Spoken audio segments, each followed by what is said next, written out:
The gunshot didn't echo. It cracked sharp, flat, final, and every person in that ballroom froze like the sound had stolen the air from their lungs. Every person except one. While 500 guests in evening gowns and tailored suits dove behind tables and screamed into their phones, a man in a grease-stained work jacket was already moving toward the sound. Not running. Moving low, deliberate, like someone who had done this before and hadn't yet decided whether he wanted anyone to know that. His name was Ethan Calder. He was a mechanic, a father. And he was the most dangerous man in the room. Before we go any further, if you're new here, please hit subscribe and turn on notifications so you never miss a story. Every week I bring you cinematic tales of ordinary people caught in extraordinary moment stories that will make your heart race and your eyes water. Hit the like button if you want more stories like this one, and drop a comment telling me the city and country where you're watching. I want to see just how far this story travels. Now, let's go back to that ballroom, because what happened next, nobody saw coming. The Aldercrest Hotel had been built in 1923, and whoever designed it had understood one thing clearly: money needed a stage. The grand ballroom on the 4th floor featured ceilings that rose 40 feet above imported marble floors, chandeliers that cost more individually than most families earned in a decade, and windows that looked out over the city skyline like a painting commissioned specifically to remind you how far you were from ordinary life. Tonight it was full of people who belonged there: senators, technology executives, philanthropists whose names appeared on hospital wings and university libraries. They had gathered for the Aldercrest annual charity gala, $1,200 a plate, with proceeds designated for children's education initiatives that most of the donors would remember mentioning at dinner parties, long after they'd forgotten the actual children. Ethan Calder was not supposed to be in the ballroom at all. He was supposed to be in the basement. The catering company had called his shop at 4 in the afternoon in a controlled panic. A hydraulic lift on one of their mobile warming stations had seized up 40 minutes before load-in, and their regular repair contact wasn't answering. His shop number had come from a referral, third hand, and the woman who called him spoke so fast she'd tripped over her own sentences. "Can you come tonight? Like, right now tonight? We'll pay double your normal rate, cash, whatever you need. What's the model number on the unit?" A pause. Papers shuffling. She'd read him a number. He'd recognized it immediately. Old hydraulic coupling, prone to a specific failure point when the seals dried out. He could fix it in 40 minutes if the parts cooperated. "I'll be there by 5:30, he said. He hadn't told her he'd need to arrange something for Mara first. That was his problem, not hers. Mara was 8 years old and possessed the specific unnerving quality of a child who notices everything and says exactly half of what she's thinking. When Ethan picked her up from school that afternoon, she'd climbed into the truck, looked at the work order on the dashboard, and said, "That's a fancy hotel." "It is. Are you going to have to wear something nice?" "I'm going in through the service entrance, Mara." So no. He'd arranged for her to spend the evening with Janet Briggs, from 2 streets over, a retired schoolteacher in her 60s who kept board games on a dedicated shelf and always had food that Ethan could not replicate and had stopped trying to. Mara liked Janet. More importantly, Janet liked Mara back in the specific way that meant she'd actually pay attention. He dropped Mara off at 6. By 6:40, he was in the basement of the Aldercrest Hotel, lying on his back underneath a warming station, with a flashlight between his teeth and hydraulic fluid on his left forearm. By 8:15, he'd finished. The catering supervisor, a compact, efficient man named Gerald, who communicated almost entirely through controlled breathing, had handed Ethan an envelope and shaken his hand with the gratitude of someone whose evening had just been salvaged. Gerald had also mentioned, in passing, that one of the freight elevator mechanisms was making a sound he didn't love. Ethan had looked at it. The sound was a worn guide roller, not immediately dangerous, but worth addressing before the event packed out, and they started moving heavy equipment again. He'd gone back to his van for a different toolkit. That was why he was still in the building at 9:47 when the gunshot went off upstairs. He heard it clearly through the service corridor ceiling. One shot. Then 3 seconds later, a sound like a wave, hundreds of voices simultaneously rising. Ethan stood completely still in the service corridor for a moment. Every rational part of his brain said, "Stay here. Every trained part of his brain had already started counting exits. He took the service stairs. The door at the top of the stairwell opened onto a narrow corridor that ran behind the ballroom's east wall, used by catering staff to move between the kitchen access and the serving floor. Ethan opened it 2 inches and looked through. He counted 6 of them in the first 4 seconds. Dark clothing. Masks, not the Halloween kind, the tactical kind, fitted with no eye holes that caught light. They'd come in through the main entrance in a coordinated push, which meant they'd either compromised the security detail outside, or they'd anticipated the guard rotation. The guests were mostly on the floor now, some moving toward the exits on the west side, others frozen. The hotel's security staff, 2 of them visible, neither armed with anything that would matter, had their hands raised. Ethan watched the way the 6 men moved. They weren't grabbing jewelry. They weren't hitting the event cashier's table. One of them, the one who'd fired the ceiling shot, was directing the others with short, precise hand signals. 2 men broke left, 2 broke right. 1 stayed at the main entrance. And the 6th walked straight toward the windows on the north side of the ballroom. Toward a woman in a dark blue dress who had positioned herself, probably out of instinct, with her back to the glass and her chin up and her hands absolutely steady at her sides. Ethan had seen that stance before. Not arrogance, the opposite, actually. The rigid stillness of someone who was terrified and had decided that terror was not going to be visible on their body if they could help it. He didn't know who she was yet. He just knew the 6th man was walking toward her with the specific purpose of someone who'd been given a photograph. Her name was Vivian Marlowe, though Ethan wouldn't learn that until later. She was 30 years old. She had run Marlowe Dynamics, a defense-adjacent technology company her father had founded since she was 26, following his death from a stroke so sudden and complete that she'd had 48 hours between his diagnosis and the reading of the will. The transition had not been graceful. It had been a controlled avalanche, and she had survived it the way you survive an avalanche, not by being stronger than the snow, but by being stubborn enough to keep moving when you had no idea which direction was up. She had attended tonight's gala because her head of public relations had put it in her calendar 6 weeks ago, and she'd run out of reasons to cancel. She'd spent most of the evening near the windows because she'd been on her feet since 5:30 in the morning and needed something solid against her back. When the shot went off, she did not scream. She identified the exit routes, 2 on the west wall, 1 behind the serving tables, registered that they were already being blocked, and did the calculation that a woman who ran threat assessments for a living tends to run automatically. I am the objective. These men are not here for the room. They are here for me. She didn't know why. She had suspicions that would have kept her awake regardless, but in that moment, she set them aside because there was a masked man crossing the ballroom floor toward her, and thinking about motivation was a luxury she didn't have. The man was 12 feet away when someone caught his shoulder from behind. Not grabbed, caught. The difference was mechanical. A grab was frantic, imprecise. What stopped the masked man was a single hand placed at a specific point on the shoulder joint, with enough force and angle that the man's forward momentum stopped completely and his arm rotated involuntarily. Vivian watched the masked man turn, surprised, probably the first time tonight he'd been surprised by anything, and she saw who had stopped him. A man in a work jacket, brown canvas faded at the elbows. A smear of something dark on the left forearm. He looked like he'd come in to fix the lights. The masked man swung. The man in the work jacket wasn't where the swing landed. What happened in the next 11 seconds was not elegant.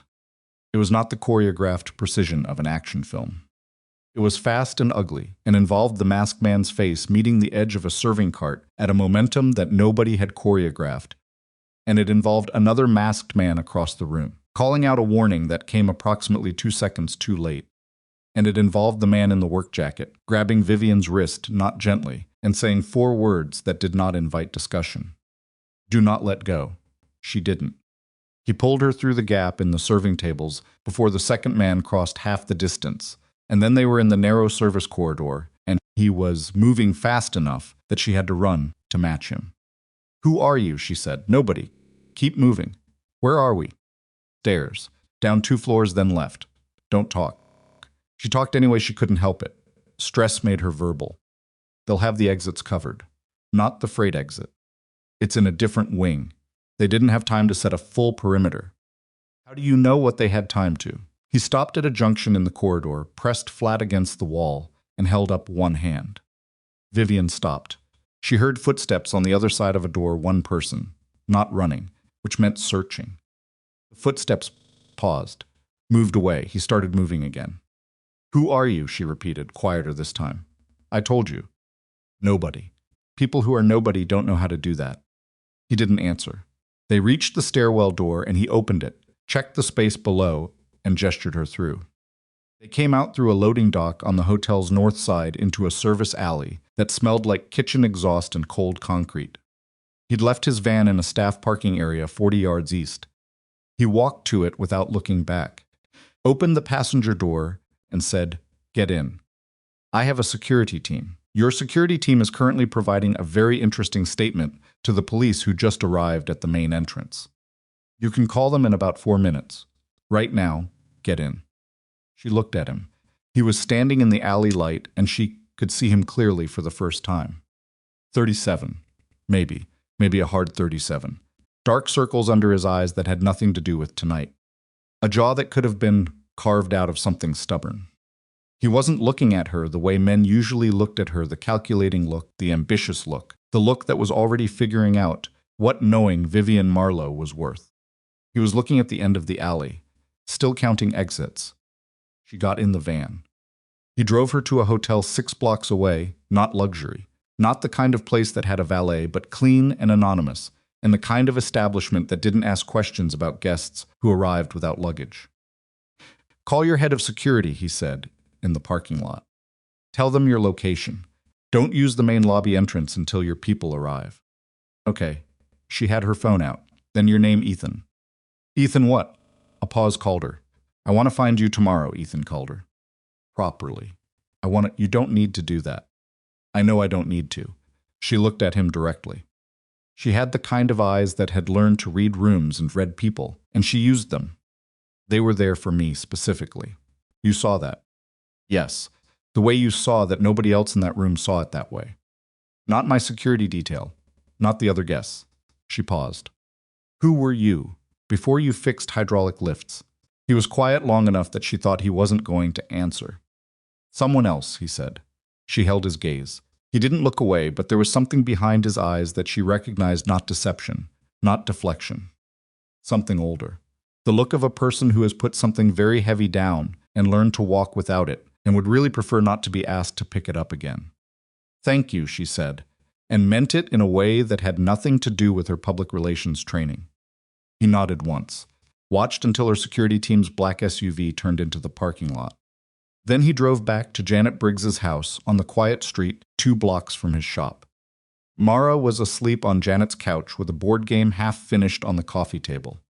Janet met him at the door with a cup of something hot that he hadn't asked for and took one look at his face. "You okay?" "Fine," he said. "Just a long job." Janet handed him the cup and didn't ask anything else. That was one of the things he genuinely liked about her. He sat in the armchair across from Mara for a while, watching her sleep the way children sleep deeply, completely, like the whole body has agreed to stop. She had his jaw, people said. She had her mother's everything else. He drank the tea, thought about what he'd seen in the ballroom. Not the mechanics of the operation, he'd already processed those almost without deciding to. The way you process certain things when they're part of how your brain got wired. What he was thinking about was something simpler and more troubling. Those men had moved with the discipline of people who'd done their homework. They'd known the event layout. They'd known the security rotation. They'd known exactly where to go and who to go to.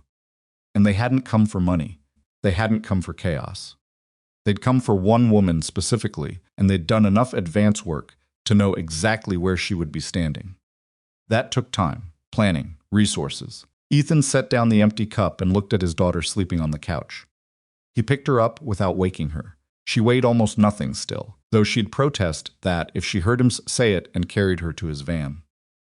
Halfway home, she stirred and said sleepily, into his shoulder, "Did you fix the thing?" "Yeah, bug. I fixed it." "Good," she said, and went back to sleep. He drove home through quiet streets. He told himself it was done. He told himself he'd done what he could, and the rest of it belonged to police investigators and security professionals and people whose job it was. He almost believed it. But somewhere in the back of his mind, the part that still cataloged exits and noted sightlines and measured the space between a threat and a target without being asked, something was already working on a problem he hadn't agreed to solve. Those men hadn't come to rob the gala. They'd come specifically for her. And they'd come prepared, which meant they would come again. Call came 3 days later, on a Tuesday morning, while Ethan was elbow-deep in the transmission of a delivery truck that had been slowly dying for 6 weeks. His phone buzzed on the workbench. Unknown number, but the area code matched the financial district downtown. He let it go to voicemail. It buzzed again 30 seconds later. Same number. He wiped his hands on a shop rag and answered. Mr. Calder. The voice on the other end was professional, female, the kind of voice that had been trained to communicate authority without sounding like it was trying to. My name is Claire Shen. I'm executive assistant to Vivian Marlowe. Ms. Marlowe would like to meet with you at your earliest convenience. She's available this afternoon or tomorrow morning, whichever works better for your schedule. Ethan looked at the transmission. At the 3 other jobs queued behind it on the whiteboard. Clock on the wall that said it was 9:14 and Mara's school ended at 3:15. Tell her I appreciate the call, he said, but I don't think there's much to discuss. A brief pause. Miss Marlowe anticipated you might say that. Another pause shorter. She asked me to tell you that the federal investigators handling the incident have confirmed your initial assessment.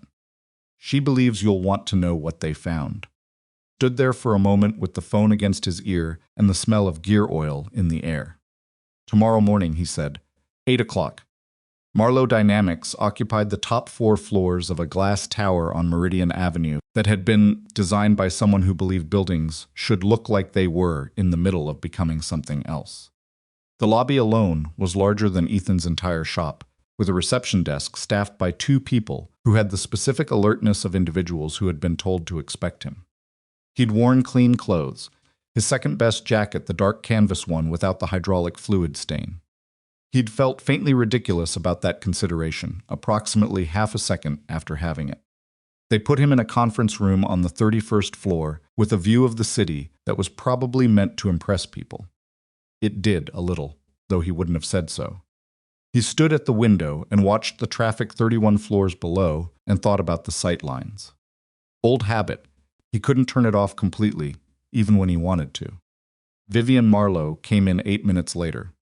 She was wearing a charcoal blazer over a dark shirt, her hair pulled back, and she looked like someone who had slept approximately 4 hours and was running on the professional discipline of not letting that show. She was mostly succeeding. The shadows under her eyes were doing some of the telling she wasn't. Thank you for coming, she said, and shook his hand. Firm grip, direct eye contact. Not performing confidence, actually using it as a tool. You said the investigators found something. She pulled out the chair across from him and sat. Didn't offer coffee, didn't go through the preliminary pleasantries, which he appreciated. Down, please. This is going to take a few minutes. He sat. She opened a folder on the table. Not a digital presentation, not a screen, a physical folder with printed documents, the kind of thing you brought to a meeting when you wanted someone to understand you were talking about real things. 6 men from the gala. Federal investigators identified 4 of them within 48 hours. 1 is a former private military contractor. 2 have connections to organized intelligence brokering people who sell operational capacity to whoever is paying. The 4th has a record that goes back 12 years across 3 different jurisdictions. She paused. None of them are the kind of men you hire for a robbery. No, Ethan said. They're not. They were hired specifically. The operation had been in planning for at least 3 months. The investigators found communications encrypted, but not well enough that referenced the gala by name 6 weeks before the event. Whoever put this together had a source inside the hotel's event coordination, or inside my calendar management, or both. She closed the folder. This wasn't opportunistic. Someone with money and patience and the right connections decided, months ago, that they wanted me. And they came very close to getting me. Ethan looked at her steadily. Do you know who? The investigators have a name. She held his gaze. Damien Kessler. The name didn't move across his face. he was good at, that had gotten very good at it over years of practice. But something in his chest did something complicated and specific, like a mechanism that had been still for a long time suddenly registering that it remembered how to move. "You recognize it," she said, not a question. "Where did you hear that name?" The investigators pulled it from financial patterns connected to the communications intercepts. It took them 48 hours and 3 separate forensic accountants. She leaned forward slightly. "You recognized it in about half a second, which tells me your history with that name is more direct." He was quiet for a moment. Outside the window, 31 floors below, a bus moved through an intersection. "Kessler ran a logistics network," Ethan said slowly. 7 years ago. The kind of network that moved things, people, information, materiel across borders without leaving paperwork. He worked adjacent to several government contracts, which meant he had a degree of institutional cover that made him very difficult to touch. He stopped. "I was aware of him, professionally, as a Navy SEAL." He looked at her. She looked back without apology. "Your name came up in the investigator's background work," she said. "Not prominently, but enough.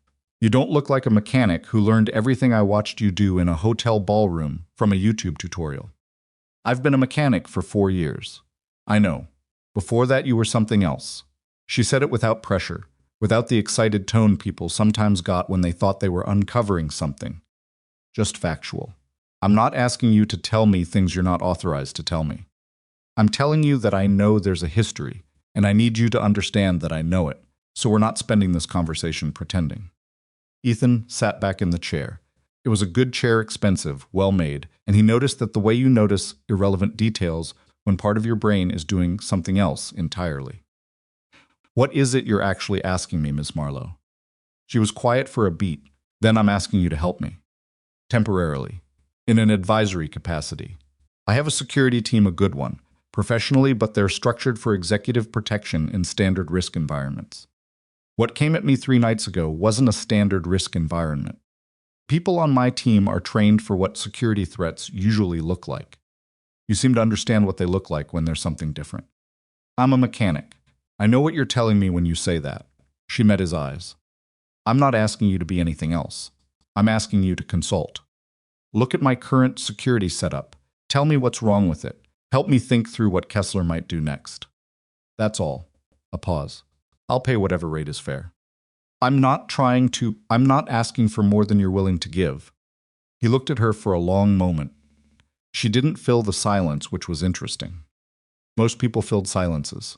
She waited in it like someone who'd learned that waiting was sometimes the more powerful move. "I have a daughter," he said. 8 years old. My world is structured around her schedule, her school, her life. Can't restructure that. I'm not asking you to. If I looked at your setup, if I gave you a week of my time, it would be consultative. I wouldn't carry a weapon. I wouldn't be operational. Look at what you have and tell you what I see. That's exactly what I'm asking for. And when I'm done, I walk away. No extended contract, no ongoing arrangement. Understood." He stood up, looked out the window one more time. "I'll need complete access to your current security documentation. Protocols, personnel files, the estate layout, if you have a residence with protection coverage. Everything. You'll have it by end of day. And I'll need to know everything the investigators have on Kessler. Not the sanitized version, everything." She hesitated, just briefly. "Some of it is under federal restriction. Then I need everything up to the federal restriction line, and I need to know exactly where that line is." He turned from the window. "Kessler is who I think he is. The line matters. What's on the other side of it tells you as much as what's on your side." Vivian Marlowe looked at him with something in her expression that wasn't quite what he expected. Not relief, not the grateful softening of someone who'd gotten what they needed. Something more measured, like she was recalibrating something. "All right," she said. He nodded once and picked up his jacket from the chair back. "I'll be back at noon. I have a transmission to finish." Finished the transmission. He also made a phone call from the shop's back office. Sitting in the old rolling chair with the cracked armrest, the door closed, the phone to his ear. The number he called wasn't in his contacts. He'd memorized it years ago and never written it down. A woman answered on the second ring. "I need a background pull," he said. "Current status, Damian Kessler." Whatever's accessible without triggering flags. Been a while, Calder. I know. This personal or professional? He thought about that. Adjacent to professional. Someone else's problem that's become adjacent to mine. Give me 48 hours. I need it in 24. Pause with a specific texture to it, not resistance, just recalibration. 24 is going to cost you. I know, he hung up. Sat in the quiet of the back office for a while. Through the wall he could hear Marcus, his part-time help, a 22-year-old who worked 3 days a week and had more natural mechanical instinct than anyone Ethan had trained moving something heavy in the shop bay. Normal sounds. Workshop sounds. The sounds of the world he'd built deliberately and carefully around the fact of Mara. He sat with them for a moment. Then he went back out to work. That afternoon, he drove to Vivian's estate for the first time. It was 40 minutes outside the city, a property set back from the road behind a gate, and a stand of mature trees that had been there long enough to look like the house had always belonged to them. The house itself was large without being aggressive about its stone and wood, 3 stories. The kind of place that had been built by someone who cared more about how it felt to live in than how it looked from the road. The security setup took him 45 minutes to walk through.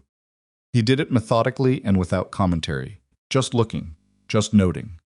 The head of Vivian's security detail was a man named Harold Briggs, no relation to Janet, who was professional, experienced, and had spent 15 years in corporate executive protection.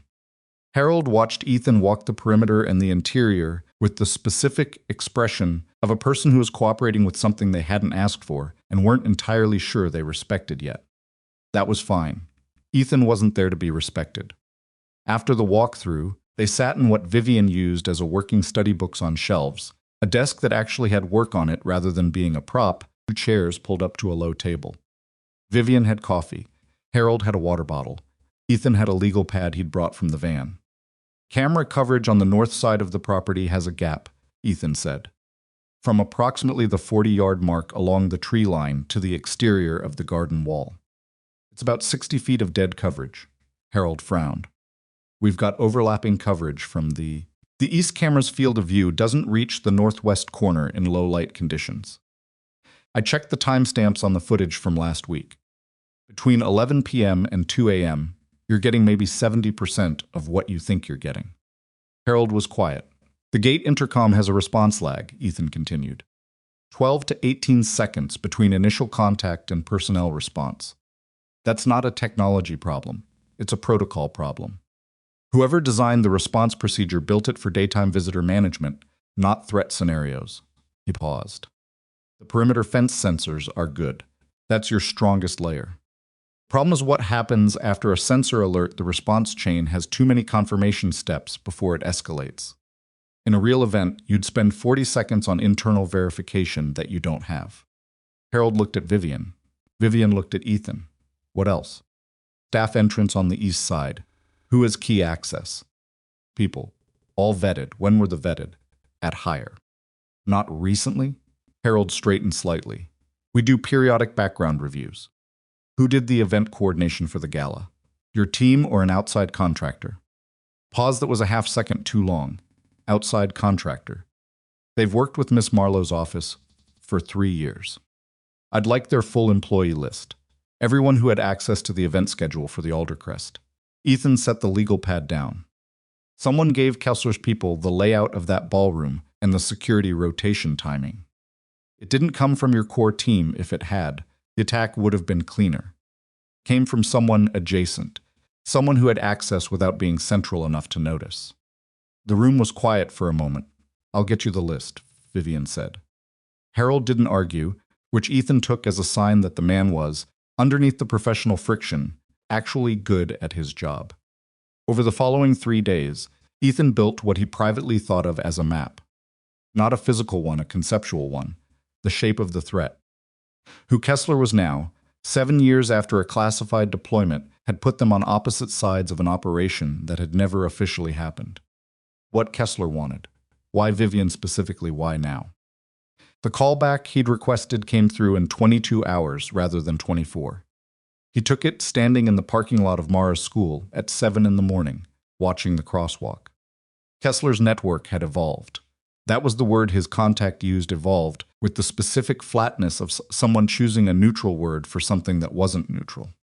He'd moved out of logistics and into what the intelligence community, when it was being euphemistic, called strategic acquisition, which meant Kessler now specialized in obtaining things information, technology, leverage for clients who needed those things, and had the money to pay for them without asking about methods. Marlowe Dynamics had 18 months prior completed a classified R&D contract with a federal agency. The technology developed under that contract existed in one of two places, in federal custody or in proprietary systems at Marlowe Dynamics. It was the kind of technology that, if you were a certain kind of client with a certain kind of need, was worth a very large amount of money. And if the federal custody version was genuinely inaccessible, the Marlowe Dynamics version was the only remaining target. Which meant Vivian wasn't just a kidnapping target. She was a key, someone who either carried the access codes in her head or could be used as leverage to extract them from people who did. Ethan stood in the school parking lot with that information settling into the shape of things and thought about a woman in a dark blue dress pressing her back against a ballroom window, with her chin up and her hands absolutely still. He also thought about the fact that Mara's school was directly between Vivian's estate and the city. That the route he drove twice a day was known. That his truck, with its distinctive dent on the rear quarter panel, was not hard to follow. He didn't have proof yet, but 3 mornings in a row, on the drive to school, he'd noticed a gray sedan in his peripheral vision. Different parking spots. Same make and model. He hadn't been able to catch a plate because he'd been driving and didn't want to signal that he'd noticed. That evening, after he'd dropped Mara at Janet's for a few hours, he drove the route again and paid different attention. The sedan was parked half a block from the school's main entrance. Engine off, one occupant, from what he could tell through the angle of approach. He parked 3 streets over and walked a different route. Came around from the north side and got close enough to see the plate. He photographed it and sent it to the same number he'd called 3 days ago. Had a response in 4 hours. The plate was registered to a shell company with an address that traced back to a mailbox in a strip mall in another state. Dead end on the surface. But the shell company had a registration connection indirect, 2 layers deep to a holding entity that had appeared twice in the financial patterns linked to the gala attack. Ethan sat in his truck in the dark outside his shop and was very still for a while. Then he called Vivian. She picked up on the second ring, which told him she'd been awake and near her phone. "Someone's been watching Mara's school," he said. No preamble. A silence. Not a surprised silence, the silence of someone who'd been afraid of something and just had the fear confirmed. How long? At least 3 days, possibly longer, and I didn't catch it earlier. He kept his voice level. Angry, but the anger was cold and internal, the kind that made him more precise, not less. This is them telling me they know about her. They're not going after her, not yet, maybe not at all, but they want me to know they can. Ethan, it changes things. I need to talk to you tomorrow morning. In person, not on the phone. I'll be here. I know. He paused. Don't tell Harold yet. I'll explain in the morning. He hung up and sat with the dark and the sound of his own breathing for a while. He'd built a small world. He'd done it deliberately, carefully, knowing what he was protecting and why the protection required smallness. He'd told himself that a small life was a safe life, that you couldn't lose what you'd never let through the door. He understood, sitting in his truck in the parking lot of the shop he'd built with 2.5 years of 7-day weeks, that he'd been wrong about the arithmetic. Keeping the world small hadn't made it safer. It had just made it harder to see what was coming. He arrived at the estate at 7 the next morning. Vivian was already in the study with coffee going, and Harold was there too, which meant she'd called Harold after all. He didn't say anything about that. It was her call to make. He laid out what he'd found. The plate, the shell company, the connection to the gala attack.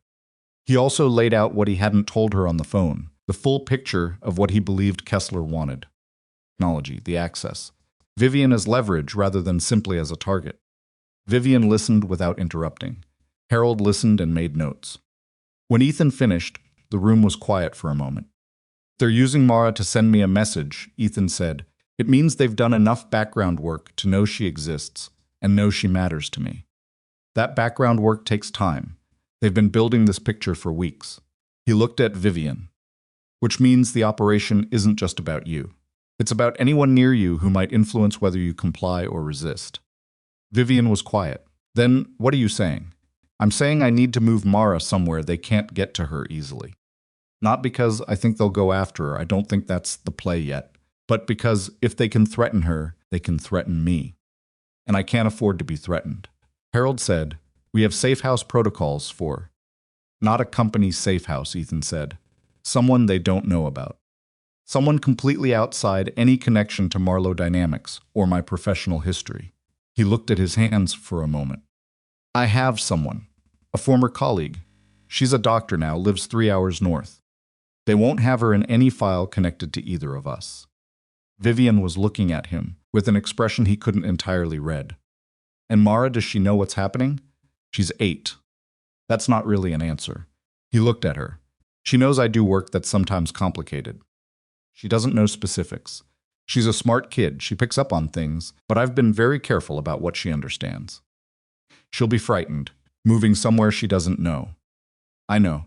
Is there a way to... Vivian stopped, looked down at the table, then back up. Could I talk to her before she goes? I know that's probably a strange thing to ask. Ethan studied her face. Why? Because she's met me once, briefly. And because sometimes it's easier to go somewhere unfamiliar if someone you've already met tells you it's going to be okay. Even if she caught herself. Even if the person saying it is also a stranger. He was quiet for a moment. Outside the study window, the estate grounds were coming into the gray morning light, dew on the garden, the tree line dark against a sky that hadn't decided what it was doing yet. I'll think about it, he said. It wasn't a no. She seemed to understand that. Harold cleared his throat. We should also talk about the federal investigators. If Kessler's people are active and surveilling, we need to loop in the federal team. They have resources we don't. Agreed, Ethan said. But carefully. If there's been a leak anywhere near Marlowe Dynamics' event coordination, we have to assume there might be one elsewhere. We share what's essential, and we hold back enough to verify who's actually on the right side of this. Harold didn't love that. He could see it in the slight tightening around the man's eyes. But Harold was professional enough to recognize that the person saying it had thought about it more carefully than Harold had yet had time to. I'll set up the call, Harold said. That evening, Ethan picked Mara up from school and took her for dinner at the diner on Callaway Street, the one they went to when neither of them felt like cooking and both of them needed the specific comfort of a booth and a menu that hadn't changed in 20 years. Mara ordered the grilled cheese with the tomato soup because she always ordered the grilled cheese with the tomato soup and had been doing so since she was 5. Ethan ordered coffee and a turkey sandwich and ate approximately half of it. You're doing the thinking face, Mara said. He looked up. She was watching him over her soup with the specific expression she'd had since she was about 4, calm, observant, a little too perceptive for easy comfort. What thinking face? The one where your eyes go somewhere else but you don't move. She broke a corner off her grilled cheese. Is it the job at the hotel? Janet said there was something on the news about it. Janet told you that? I overheard. I wasn't eavesdropping. A pause. I was a little eavesdropping. He looked at his daughter. She had her mother's mouth a specific way of pressing her lips together when she was deciding whether to say the next thing. She did it now. Are we going to have to go somewhere? She asked. He was quiet for a moment, then for a little while maybe. There's someone I want you to stay with while I finish some work. Her name is Tessa. She's a doctor. She's someone I trust completely, and her place is nice. She has a dog. What kind? I honestly don't remember. Medium-sized. Does it have a good face? I have no idea what that means. Some dogs have good faces, Mara said seriously, like they're interested in things. And some dogs have faces like they've given up. I'll ask Tessa about the dog's face. Mara considered this, dipped her grilled cheese in the soup. Is the lady from the hotel going to be okay? He stilled. Why do you ask about her? Because you helped her, and now you're doing work related to that, and you have the thinking face. She looked up. I'm 8, not stupid. I know you're not stupid. He looked at her steadily. Yes, she's going to be okay. Is that your job now? Making sure she's okay? For a little while. Mara turned her attention back to her soup. She looked scared at the hotel thing on the news. She said it carefully, like she was handling something delicate. She didn't look like she was letting herself look scared. But you could tell. Ethan was quiet. That's hard to do, Mara said. Not letting yourself look scared. Yeah, he said. It is. Mara finished her soup. He finished his coffee. They drove home through streets that were familiar and ordinary, and that he watched with different eyes than he'd used 6 weeks ago, checking the mirrors, noting the gaps between streetlights, counting the seconds it would take to reach each turn. He didn't want this world for his daughter. He'd made very specific choices to keep it away from her. But somewhere in a file that someone had built carefully over months, his daughter's name had appeared next to her school address and her daily schedule. She was in this world whether he'd let her in or not. The only question left was what he was going to do about that. He knew the answer. He'd known it, if he was honest, from the moment he'd seen the gray sedan parked half a block from the school gate. He just needed a day more to stop wishing it was a different answer. He checked the mirrors one more time. The road behind them was dark and clear. For now. He called Tessa Rowan on a Thursday evening from the back office of the shop, after Marcus had gone home and the bay doors were locked and the only sound was the cooling tick of metal settling in the dark. Tessa picked up on the third ring.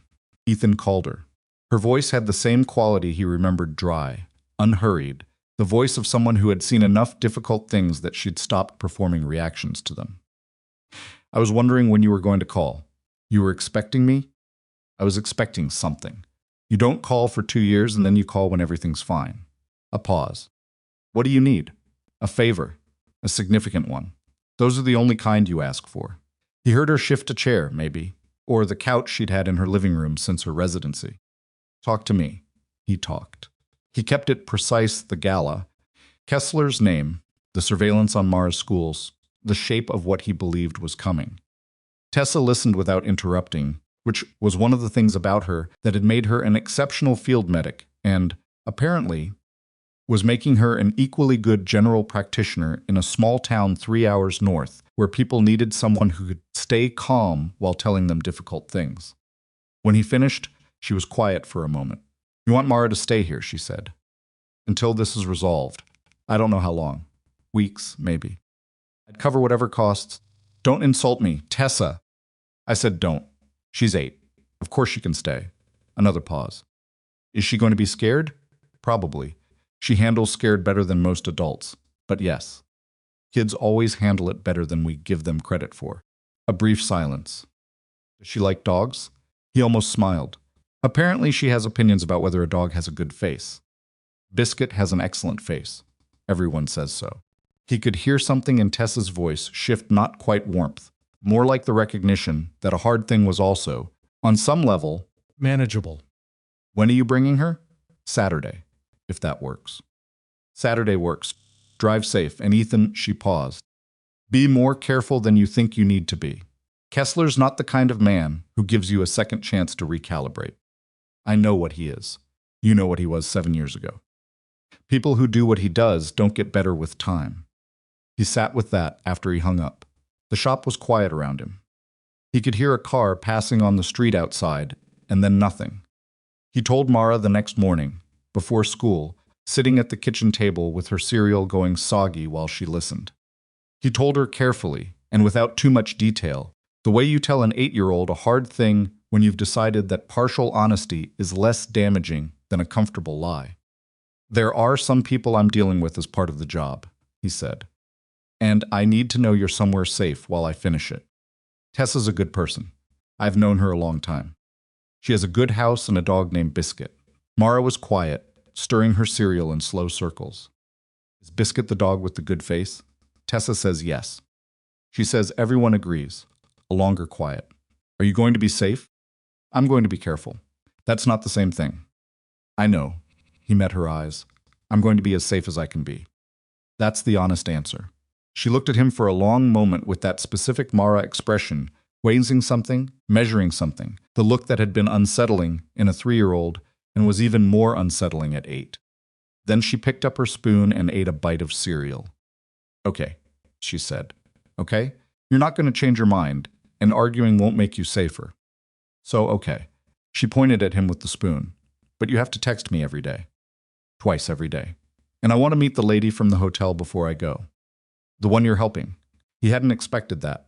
Mara, she looked scared on the news, but she didn't want to look scared. I know what that's like. Her expression was matter of fact, not sentimental. I want to meet her. He thought about Vivian asking, 3 days ago, with careful and slightly awkward honesty, could I talk to her before she goes? He thought about the fact that his daughter and Vivian Marlowe had apparently, from completely separate directions, arrived at the same conclusion. I'll set it up, he said. He brought Mara to the estate Saturday morning, 2 hours before the drive north to Tessa's. He'd told Vivian they were coming, and she'd been waiting not in the formal study, not in any of the official rooms, but in the garden off the east wing, where the morning light was coming through the old iron gate in long pale bars, and the flower beds were doing the complicated, slightly overgrown thing that gardens do when someone hasn't had time to tend them, but hasn't given up on them either. Vivian was crouched near a low stone wall when they came through the gate, pulling something from between the flagstones. She stood when she heard them, and there was a brief moment, a fraction of a second, where her face did something unguarded before the professional composure reassembled. She was wearing ordinary clothes, dark jeans, a gray sweater that was slightly too large at the shoulders. She looked like a person, not an executive, and Ethan had the sense that it cost her something to be seen that way. Mara looked at her seriously for a moment, then said, "Hi." "Hi," Vivian said. "You're Mara. You're the lady from the hotel." "I am." Vivian crouched slightly, not condescendingly, but just so the height difference was less significant. "Your dad helped me get out of a very bad situation. I wanted to thank him properly. He's good at getting people out of things." Mara said it without pride or drama, just as a statement of observable fact. "He doesn't usually talk about it. I noticed that." Mara walked past her and looked at the garden with the specific focused attention she gave to things she found interesting. "Your garden has a lot going on." Vivian straightened. "It does. I haven't had much time for it lately." "What's that one?" Mara pointed at something purple and slightly ragged near the wall. "Lavender. It needs cutting back. It got a bit out of hand over the summer." "Why didn't you cut it?" "I was in meetings." Vivian said it with a dryness that made Mara look up and then almost smile. "Do you like being in meetings?" "I like solving problems." "Meetings are usually just an inefficient way to do that." Mara considered this. Dad fixes things instead of talking about fixing them. He says that's what most people should do more of. "Your dad is pretty smart." Ethan, standing near the gate with his arms crossed and his weight on one foot, said nothing. He was watching his daughter and Vivian Marlowe walk slowly along a garden path together, Mara asking questions and Vivian answering them without talking down, and he felt something move in him that he didn't have a clean name for. Not warmth exactly, more like the recognition of something he hadn't been looking for. They walked the garden for 20 minutes. At the end of it, near the iron gate where they'd come in, Mara stopped and looked at Vivian directly. "Dad says he's going to make sure you're safe," she said. "He's been doing a good job of it. He will." Mara said it with a certainty that was not a child's blind faith. It was the specific confidence of someone who had evidence. "I just wanted to see you. Because he's going to think about making sure you're okay, and I'm going to think about him, and it's easier to think about something when you've actually looked at it." Vivian looked at this 8-year-old and didn't say anything for a moment. There was something moving in her expression that she wasn't trying very hard to conceal. "That's very sensible." "I'm a sensible person," Mara said. "I can tell." They left an hour later. In the truck heading north toward Tessa's, Mara was quiet for the first 40 minutes. Watched the city give way to smaller roads, to trees, to the long flat stretches of countryside that opened up once you cleared the outer suburbs. "She's lonely," she said without preamble. "Who?" "Vivian, the lady." Mara was looking out the window. "She has a nice house and nice clothes and people who work for her. But her garden's a mess and she apologizes when she talks about herself like she thinks it's taking up too much space." A pause. "What lonely looks like when you're used to being in charge." Ethan looked at the road. "You get all that from a garden walk?" "I get all that from paying attention." She turned from the window. "She likes you. She's my client." "That's not what I said." Mara turned back to the window and said nothing else on the subject. Ethan drove. The road stretched ahead of him, quiet and ordinary, through country that had no connection to ballrooms or federal investigators or men in tactical masks. He thought about his daughter's capacity to see things clearly and simply. He thought about how she'd gotten it not from him, he suspected. From her mother, maybe. Or maybe from the particular clarity that children have before they learn how much it costs to see things true. They reached Tessa's by early afternoon. The house was a white clapboard with a wide porch and a truck in the driveway that was older than Ethan's and considerably more dented. Tessa came out before they'd finished parking. She was 41, lean, with short, gray-streaked hair that she'd apparently stopped arguing with, wearing a canvas jacket over a flannel shirt like she'd just come in from something. Biscuit materialized beside her, a mid-sized mutt with tan coloring and large, earnest eyes, and an expression of such genuine and complete engagement with the world that Mara, upon seeing the dog, said, "Oh, that's a very good face," with the satisfaction of someone whose theory had been confirmed. Tessa looked at Ethan over Mara's head as the girl dropped to her knees to greet the dog. Something passed between them, not spoken, not needing to be. Specific communication of two people who had once been in genuinely terrible situations together and understood what it meant when one of them brought something they loved to the other for safekeeping. "I've got her," Tessa said quietly. "I know," he said. Stayed for 2 hours. Long enough to eat the lunch Tessa made without fanfare and without asking if anyone wanted it. Long enough to see Mara begin to settle, still watchful, still processing, but beginning to locate the shape of the new temporary normal. Long enough to watch Biscuit follow his daughter from room to room like the dog had decided. This was now its most important job. When he left, Mara walked him to the truck. He crouched down to her level in the gravel driveway. "Twice a day," she said. "Texts, twice a day, and you come get me when it's done. Not when it's almost done. When it's actually done. When it's actually done." He looked at her. "You doing okay?" She pressed her lips together. In that way, she had deliberate measuring. "I will be," she said. "That's different from okay, but it's honest." He pulled her into a hug, which she permitted for approximately 4 seconds longer than she usually did before pulling back with her composure reassembled.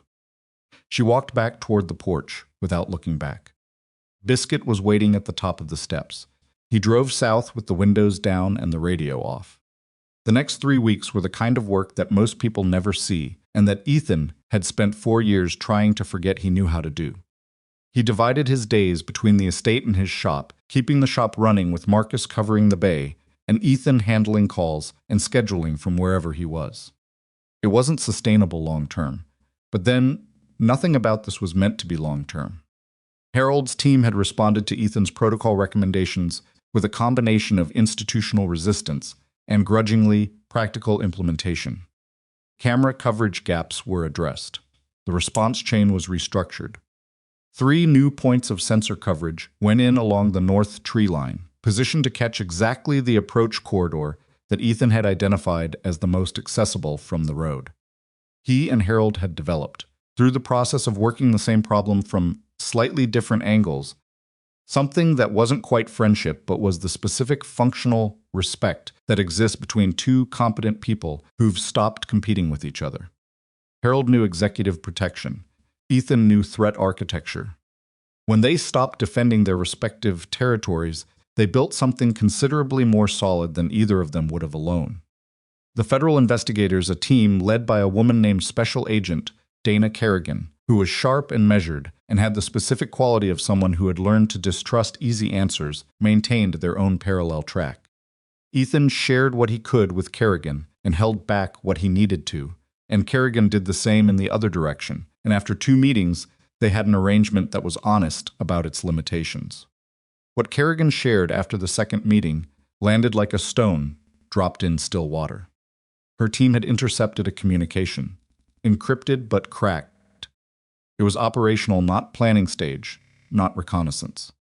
The language in it referenced a timeline, a second attempt. Specific window. It didn't name Vivian by name, but the references were unambiguous, and the target window was 10 days out. "We can't arrest Kessler on the intercept alone," Kerrigan told them.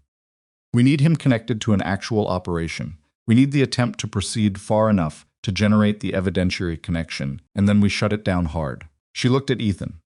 "Which means we're not pulling everyone back and going dark. We're hardening the position and waiting. You're using the estate as bait, Harold said flatly. I'm using the situation as it already is, Kerrigan said. They're coming regardless. I'm choosing to be ready when they do. Vivian had been in the room for this conversation. She was sitting at the head of the table in her study, with her hands flat on the surface in front of her, and she hasn't said anything while Kerrigan and Harold went back and forth. Now everyone looked at her. All right, she said. Harold started Ms. Marlowe. It's my decision, Harold. She didn't say it sharply, just clearly. What do we need to do to be ready? The next 8 days had a particular quality that Ethan recognized and had no fondness for. Quality of waiting for something bad while being unable to make it come faster or slower. He'd spent time in that specific suspended state before, in positions and situations he didn't think about if he could help it, and he knew what it did to people. It made some people reckless, because action felt better than the waiting. It made others go inward and strange, retreating into themselves until they were barely present. Vivian surprised him by being neither. She worked. She held her meetings, handled her responsibilities at Marlowe Dynamics via secure connection, reviewed documents, made decisions. She did it from the estate during the operational window, which meant that for 8 days they were in the same building for most of the day, and Ethan learned things about her that you only learn about people when you're in close proximity without the formal scaffolding of arranged meetings. She was a bad sleeper. He knew this because he was also a bad sleeper, and on 3 separate nights he came down to the estate kitchen at 2 or 3 in the morning for water, and found her there once at the kitchen table with a tablet, once standing at the window with a mug of something, once just sitting in a chair with no light on and her eyes open, looking at nothing in particular. The first time, they'd both been awkward about it, the brief embarrassed acknowledgement of mutual insomnia, and then a polite retreat. The second time, he'd poured himself water, and she'd said, without looking up from the tablet, "There's coffee, if you want something stronger than water." "I made too much." He'd poured a cup. It was too strong, which he didn't say. The third time, a Thursday night, 11 days into the operational window, 2 nights before the deadline, Kerrigan's intercept had identified. She was in the chair in the dark, and he'd stood in the kitchen doorway for a moment before she heard him and turned. "Sorry," she said. "I'll get out of your—" "You're fine." He went to the window. The grounds were visible in the security lighting, the lawn and tree line, and the north wall that now had 3 additional sensor points and a camera angle that covered what the previous configuration had missed. "Can't sleep either." "I never sleep well," she said. Just a more legitimate reason to be awake. He looked at the grounds. Everything quiet. Harold's overnight team doing their rotation, invisible but present. "Tell me something," she said. "What kind of something?" "Anything that's not about Kessler or the operational window or security protocols." A pause. Something ordinary. He thought about that for a moment. Mara's learning to cook. She decided she wanted to make soup from scratch. Not from a can actual soup, with vegetables she cuts up herself. She's been texting me updates. He heard something in Vivian's silence that might have been a smile. "How's the soup?" First batch was very salty. She adjusted the second one. Third one was apparently her word actually pretty good, which from Mara is equivalent to a Michelin star. She sounds like someone who commits to things. She does. He looked at the dark tree line. Gets that from her mother, I think. A quiet that was different from the previous quiet, not awkward, not formal. Just 2 people who were tired and awake in the same kitchen at an inconvenient hour. "What was she like?" Vivian asked. Carefully, Mara's mother. He paused. "Her name was Claire. She was a nurse. She was funny in a way that snuck up on you. You'd think she was being completely serious, and then realize you'd been laughing for 30 seconds without noticing." He stopped. "She died when Mara was 2, car accident. Nothing dramatic. A wet road and a truck that drifted lanes, I'm sorry. 5 years ago." He said it the way you say things that have been true for long enough, that they've changed, shape still heavy, but differently shaped than they used to be. Mara doesn't really remember her, which is its own kind of hard thing. Vivian was quiet. "You," he said after a moment. "Me what?" What's the ordinary thing you think about? When you're sitting in a dark kitchen at 3 in the morning, not sleeping. She was quiet long enough that he thought she might not answer. "Then, my father's office." He had this old desk. It was huge, ridiculous. Took up most of the room. He'd had it since before I was born. He let me do homework at it when I was a kid, which was his version of letting me into his world without formally inviting me. A pause. When he died and I took over the company, I had the desk moved to storage because it didn't fit the modern office layout. I told myself I'd bring it back when things settled down. A longer pause. Things never settled down. It's still in storage. How long ago? 4 years. He turned from the window and looked at her in the dim light. She was looking at her hands, which were folded in her lap, with the careful stillness of someone who's decided not to let them do anything that would reveal what she's feeling. Desk out of storage, he said. She looked up. It's a desk, he said. Things not settling down isn't a reason to leave it there. Things not settling down is exactly why you should have it. She looked at him for a moment. That's very practical advice for 3 a.m. I'm a practical person. You are, she said it quietly, and meant something by it that he didn't examine too closely. I'll call about the desk when this is over. Good. He went back upstairs. He didn't sleep much better than he had before, but the quality of the wakefulness was different. Less like maintenance and more like something else he didn't have a name for. Call from Kerrigan came on a Friday afternoon. Ethan was in Harold's security office going over the updated coverage maps when Harold's radio crackled, and then Kerrigan's voice came through, flat and deliberate. We intercepted a secondary communication this morning. Timelines moved. They're not waiting for the end of the window. A pause. They're coming tonight. The room reorganized itself immediately. Harold was on his radio. 2 of his team members appeared in the doorway within 30 seconds. Ethan stood with his hands at his sides and let the specific cold clarity settle over him, the thing that happened in his nervous system when something he'd been preparing for became immediate, the noise going quiet, the details becoming sharp. Federal teams are moving into position now, Kerrigan continued. 2 vehicles, northwest approach route, estimated arrival at the estate perimeter between 11 p.m. and 1 a.m. We have aerial support and a ground team holding at the access road, a beat. We need the estate to look normal. Lights on schedule, Ms. Marlowe in her room by 10, security presence at standard levels. Anything that tips them off, that we're ready, and they abort. Harold said, understood. Ethan walked out of the security office and went to find Vivian. She was in her study, on a call, and she read his expression through the glass panel of the door and ended the call in under 30 seconds. He came in and closed the door. Tonight, he said. She absorbed that. A single breath, controlled, like she'd rehearsed for this specific announcement without knowing when it would come. All right, you need to be in your room by 10. Lights normal. Act like any other night. I know the protocol. I know you know it. I'm telling you again, because protocols and doing it are different. He looked at her. Harold's team will be positioned. Federal units are already moving. You will be the least exposed person on this property tonight. And you? He paused. I'll be where I need to be. She looked at him steadily. That's not a comfort, Ethan. It's not meant to be a comfort. It's meant to be a fact. He held her gaze. When this is over, and it will be over tonight, one way or another you call Mara's school and get her back on the schedule. And you get that desk out of storage. Something moved across her face. You're saying that's like, I'm saying it like someone who has a task list and wants to make sure the items on it get handled. He kept his voice level. Tonight goes the way we planned it. I've been in worse positions than this. That's also not a comfort. No, he agreed, but it's true. She crossed her arms over her chest, not defensively the gesture of someone holding themselves together, while also refusing to look like they need to. Be careful. I told Mara I'd be as careful as I could. I'm asking for more than careful. He looked at her for a moment.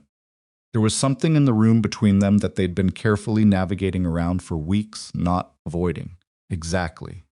But not naming either. The way you don't look directly at something that might move if you give it attention. I'll come back, he said. Simple, direct. Not a promise in the romantic sense of the word, just the statement of what he intended to do. She nodded once. That was enough. By 9:30, the estate was running its performance of an ordinary night. Lights came on in the rooms that should have lights. Vivian's bedroom window lit at 9:45 and went dark at 10:15, per the schedule Harold's team had established. Two visible security personnel conducted their standard rotation.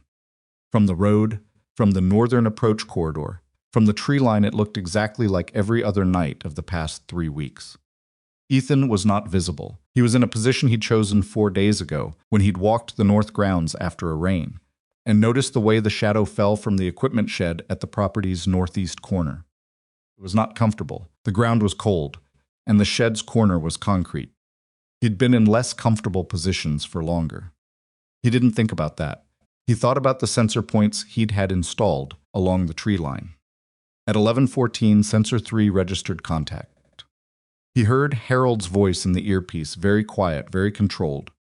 Sensor 3, 2 contacts, northwest tree line. Then, 30 seconds later, Sensor 1. Possible third contact, north wall approach. Ethan didn't move. He watched the darkness. They came over the north wall at the corner near the equipment shed, 2 of them, dark clothing, moving with the efficiency of people who'd trained for this and had done their reconnaissance. A third stayed at the wall base, covering the approach. They didn't know that the camera covering that corridor had been repositioned. They didn't know that the sensor network they were walking through had been doubled in the 2 weeks since they'd last had eyes on the property. They moved toward the house, toward the room where Vivian's light had gone out an hour before. Federal teams were 3 minutes out on the access road. Harold's team was holding positions hard discipline, the hardest kind, not moving until the call came, because moving early meant aborting, and aborting meant losing the evidentiary connection that put Kessler away. The 2 men crossed the lawn. They were 20 yards from the house. Then 15. Ethan came out of the shadow of the equipment shed. He didn't call out, didn't announce. He moved in the dark the way he'd been trained to move low, in the silence between their footsteps, covering the distance before the nearer of the 2 men registered the change in the peripheral dark. The man turned, and Ethan was already inside his reach, one hand on the weapon arm, one elbow directed at a specific point below the jaw. The second man turned and made a decision. He raised the weapon in his hand. Ethan moved. The shot went wide. He felt it go past him.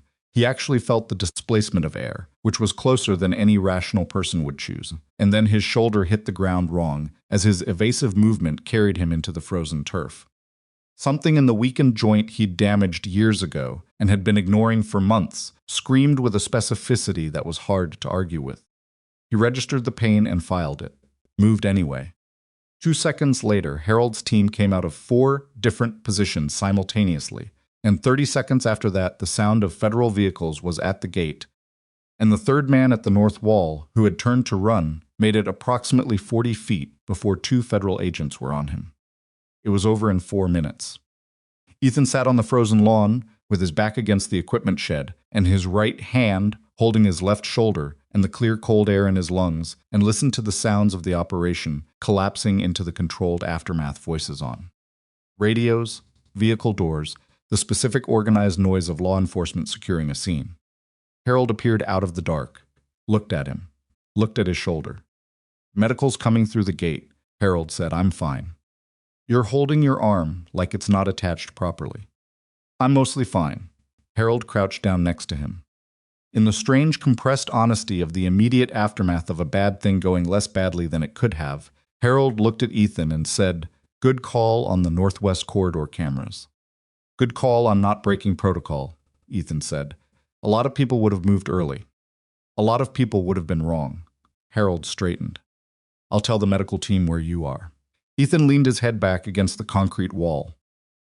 Above him, through a gap in the cloud cover, there were stars, not many.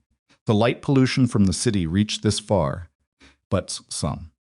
He thought about Mara at Tessa's house, asleep probably, with Biscuit at the foot of the bed, or possibly on the bed, despite whatever rules Tessa had established about that.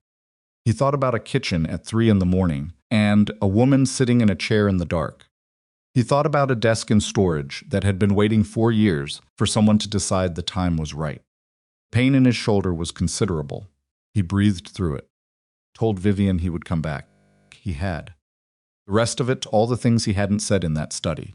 All the things she hadn't said either. The careful navigation around something that kept being present, regardless of how carefully they'd navigated, would still be there in the morning. He was still sitting against the wall when the medical team found him. The medical team wanted to transport him to the hospital that night. Ethan said no, which the paramedic, a young woman named Sophia, who had the specific patience of someone who dealt regularly with people making poor decisions about their own bodies, received with the expression of someone who had expected exactly that answer and was prepared to work around it.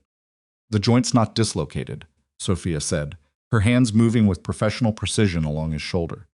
"But something's significantly inflamed in there, and the way you're guarding it tells me this isn't a new injury." "It's not. How old?"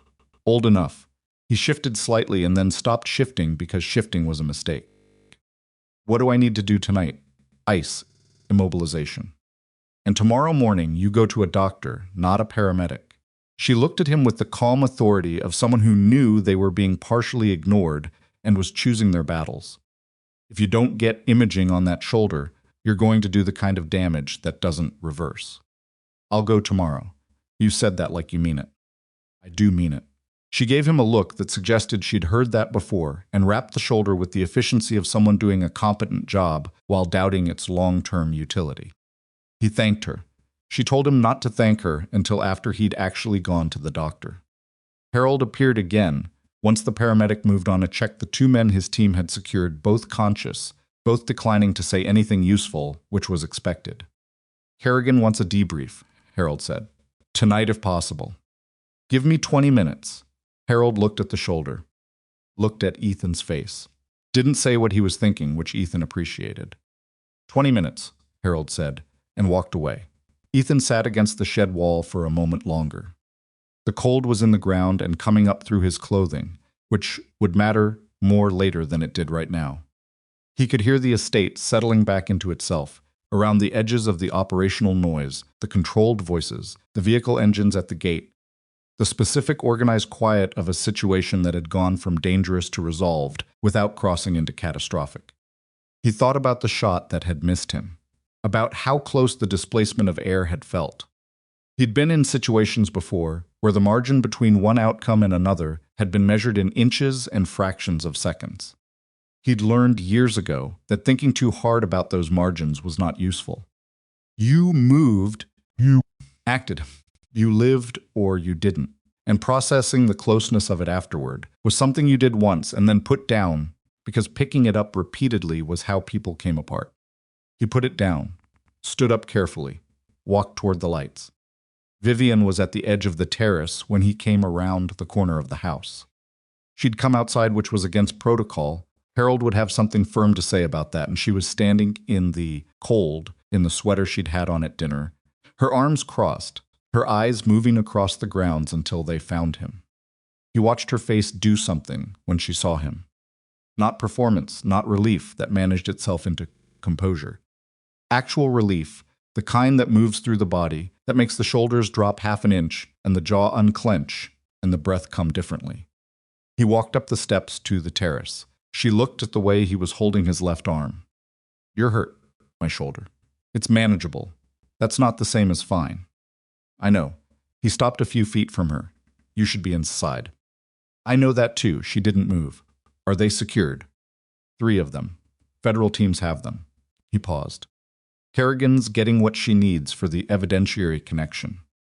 It's enough to move on Kessler directly. She was quiet for a moment. In the terrace light, he could see the exhaustion in her face, not the sleeplessness he'd seen at 3 in the morning in the kitchen, but something deeper.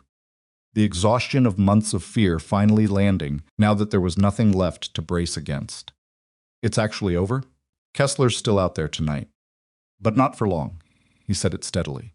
"Yes, it's over." She pressed her lips together, looked away toward the tree line, where the federal team's lights were still moving in the dark. When she looked back, her eyes were slightly too bright, and she was very clearly not going to acknowledge that. "You should come inside," she said. "It's cold. Kerrigan needs the debrief first."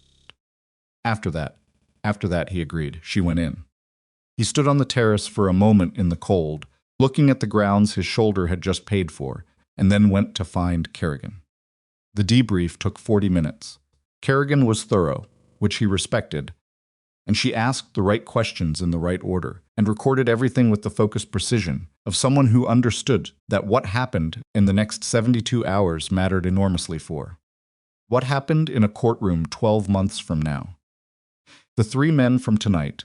The driver Kerrigan's team had intercepted at the access road, the financial intercepts, the communications it was accumulating into a body of evidence that had a particular weight to it. Kessler, Ethan said at the end of it. Timeline. Kerrigan looked at her notes. We have a federal warrant pending as of 2 hours ago. His last known location puts him in the city. We expect to execute before sunrise. He'll have a contingency. He will. We're accounting for 3 possible secondary locations. She looked at Ethan with the careful steadiness that had characterized every interaction they'd had. You've been more useful to this than I initially anticipated. I had reasons, I know. A pause, get your shoulder looked at. You're going to need it. He found that faintly amusing, which might have been the low-grade shock talking. He thanked her and went inside. The kitchen again. 2:30 in the morning. Vivian had made tea this time, not the good tea, the practical kind in bags, the kind you made when you needed something warm in your hands rather than something to actually taste. She pushed a mug toward him when he sat down at the table, and he wrapped both hands around it and said nothing for a minute. She sat across from him. Kitchen was the same as it always was, ordinary, slightly cluttered in the corners.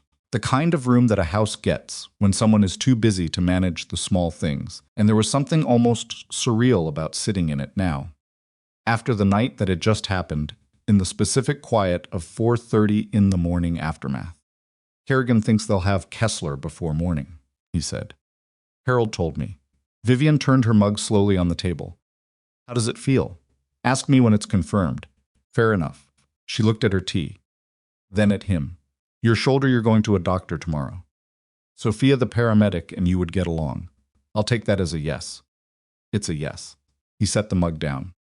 Pain was a persistent background noise now, less acute than it had been on the lawn, which either meant something had decompressed or meant the cold and adrenaline had been doing more numbing work than he'd credited. He'd know more in the morning. I need to call Mara. 3 in the morning. I know. I told her I'd text twice a day. I missed the second one tonight. Vivian looked at him. She'll be asleep. She'll see it when she wakes up. He pulled out his phone, typed briefly, set it on the table. All good. Shoulders a little banged up, but everything went the right way. Talk tomorrow. Love you, Bug. He set the phone face up so he could see when it delivered. Vivian watched him do this without comment, which was the right response. When does she come home? Vivian asked. As soon as it's confirmed clear. End of the week, maybe. Depends on how quickly Kessler is formally charged. He paused. She's been texting me soup updates.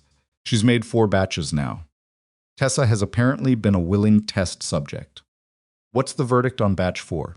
Genuinely not bad, which in Mara's rating system is approximately a 92 out of 100. Vivian almost smiled. It was a tired smile, the kind that surfaces when there's nothing left to perform. She's going to be okay. She was always going to be okay.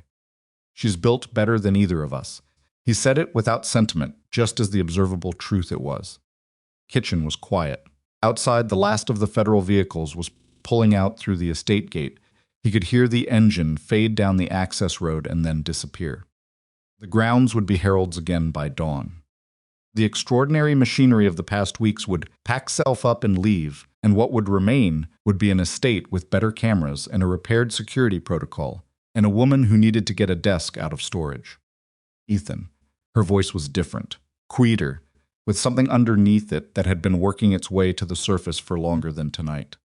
When Mara comes home, and when the federal process does what it does, and your consultancy here is formally finished. She stopped. Started again. I want to ask you something, and I need you to not answer the way you default to answering things. What's my default? The short version. The practical version. The version that closes the subject. She looked at him steadily. I've watched you do it for weeks with everything that isn't work. He sat with that. She wasn't wrong. He knew she wasn't wrong.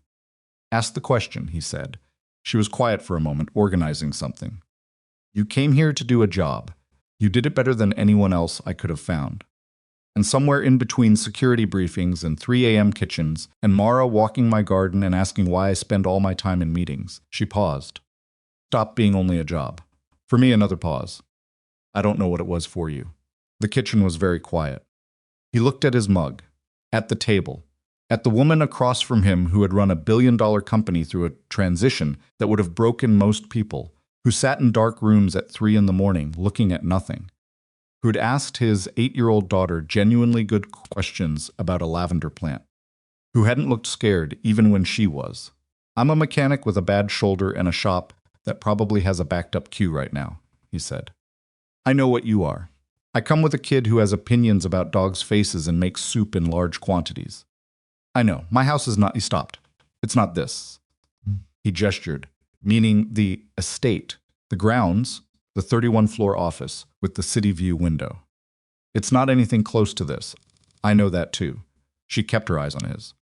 "I'm not asking about your house." He looked at her for a long moment. What he felt was not simple, and it was not clean, and it was not the kind of thing that organized itself neatly into words. It had been building for weeks, not dramatically, not in obvious set pieces, but in the accumulated small things that he hadn't been tracking consciously because he'd had other things to track. Kitchen at 3 in the morning. Her face when she talked about her father's desk. The way she'd looked at his daughter without talking down to her. The way she'd stood at the ballroom window with her back to the glass and her chin up, frightened and not showing it, which he was aware he'd thought about more times than was strictly necessary. "I'm more frightened of this," he said, "than I was of tonight." "I know." She didn't say it triumphantly, just quietly, as someone stating an observed fact. "I'm terrified of it too." "Then why are you asking?" "Because being terrified of something isn't a reason not to do it." A pause. "You taught me that tonight, actually, whether you meant to or not." He looked at her for another long moment. She held it, didn't fill it, didn't soften it with a follow-up. "Just let it be what it was. Don't disappear," she said. "When it's finished and the contract is done and there's no operational reason for you to be here, don't just go back to your shop in your small world and close the door." She paused. "You can leave the door open. That's all I'm asking." It wasn't an enormous ask. He was aware of that. It was also, and this was the thing that had always been the hard part, more than any physical risk he'd run in his life, the kind of ask that meant something changed. That meant something that had been held at a careful distance, stopped being distant. That meant the world, which he'd kept deliberately small for very specific reasons that had made complete sense for 4 years, became something else. His phone lit on the table. He looked at it. "Okay, good." "My shoulder would have been worried." "Night, Dad." He stared at that for a second. The small dog emoji that Mara had apparently decided was the correct emoji for expressing everything fine and accounted for and present. Turned the phone so Vivian could see it. She looked at it, and the tired, almost smile came back, fuller this time. "She's better at this than either of us," Ethan said. "She really is." He picked up his mug, drank the rest of the tea, which had gone cool. Set it down. "I'll leave the door open," he said. It was not romantic, the way he said it. It was not the declaration of someone who'd figured everything out. It was the statement of a man who had spent 4 years learning that small meant safe, and was now, carefully and without complete certainty, beginning to revise that equation. Vivian nodded.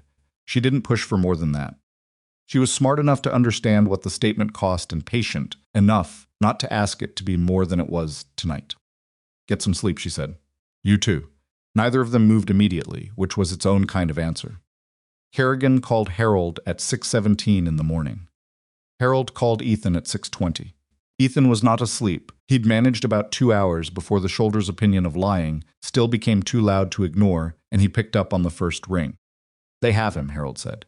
"Kessler. Federal custody as of 40 minutes ago. Secondary location, like you said. They'd prepared for it." Ethan sat on the edge of the bed in the estate's guest room, with the early light coming through the curtains and the shoulder making its feelings known, and the specific silence of something being over settling into the room around him. "Charges?" he said. "Conspiracy, solicitation, evidence of financial crimes going back further than the current case. Kerrigan says the cooperating witnesses from the first gala arrests gave them material they didn't fully account for." Substantial. A pause. "He's not walking out of this." "No," Ethan said, "he's not." After he hung up, he sat for a while. Outside the curtained window, the state grounds were coming into the early morning birds. He could hear, but not see, the sound of light wind in the tree line, the particular quality of a November morning that was cold but not cruel about it. Somewhere a door closed in another part of the house. Normal sounds. House sounds. He called Mara at 7 when he calculated Tessa's household would be functional. Mara answered on the second ring with the alert immediacy of someone who had not been particularly asleep. Dad, hey bug, your shoulder's actually okay? Going to the doctor this morning. But yes, it's okay. He paused. Done, Mara. The whole thing. You can come home. A silence. He heard her breathe. Then, in a voice that was trying to be matter-of-fact and not quite making it all the way there, when? End of the week. I need to sort a few things first. But Friday I'll come get you. Okay, a pause. Biscuit's gonna miss me. Biscuit will survive. Biscuit has gotten very attached to sleeping on my feet. I think I've disrupted his routine. Tessa will deal with it. I made soup last night. Tessa said it was actually genuinely good, not just not bad. Those are different categories.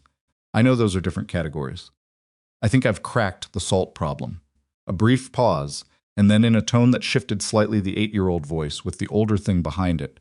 Are you actually okay? I'm going to be. That's what you said before, except it came true, so I'll accept it. Another pause. Is Vivian okay? She's okay. Good. He could hear something in his daughter's voice that was relief and also something more considered, something that was doing its own private accounting. Tell her I said hi, and that the lavender in her garden will come back better if she cuts it down before the frost. Ethan looked at the curtained window. How do you know that? I looked it up. I thought she'd want to know. He sat with that for a second. His 8-year-old daughter, at Tessa's house, 3 hours north, with a well-faced dog named Biscuit, had researched lavender pruning schedules on behalf of a woman she'd met once for 20 minutes in a garden. I'll tell her, he said. Okay, go to the doctor. Twice a day. Twice a day's the texts, Mara. I'm expanding the policy, she said and hung up. He went to the doctor. The imaging confirmed what Sophia the paramedic had suspected, not a new injury in any meaningful sense, but an old one that had been accumulating the consequences of being ignored for longer than was sensible and had finally run out of patience. The orthopedic surgeon, a direct and efficient woman named Dr.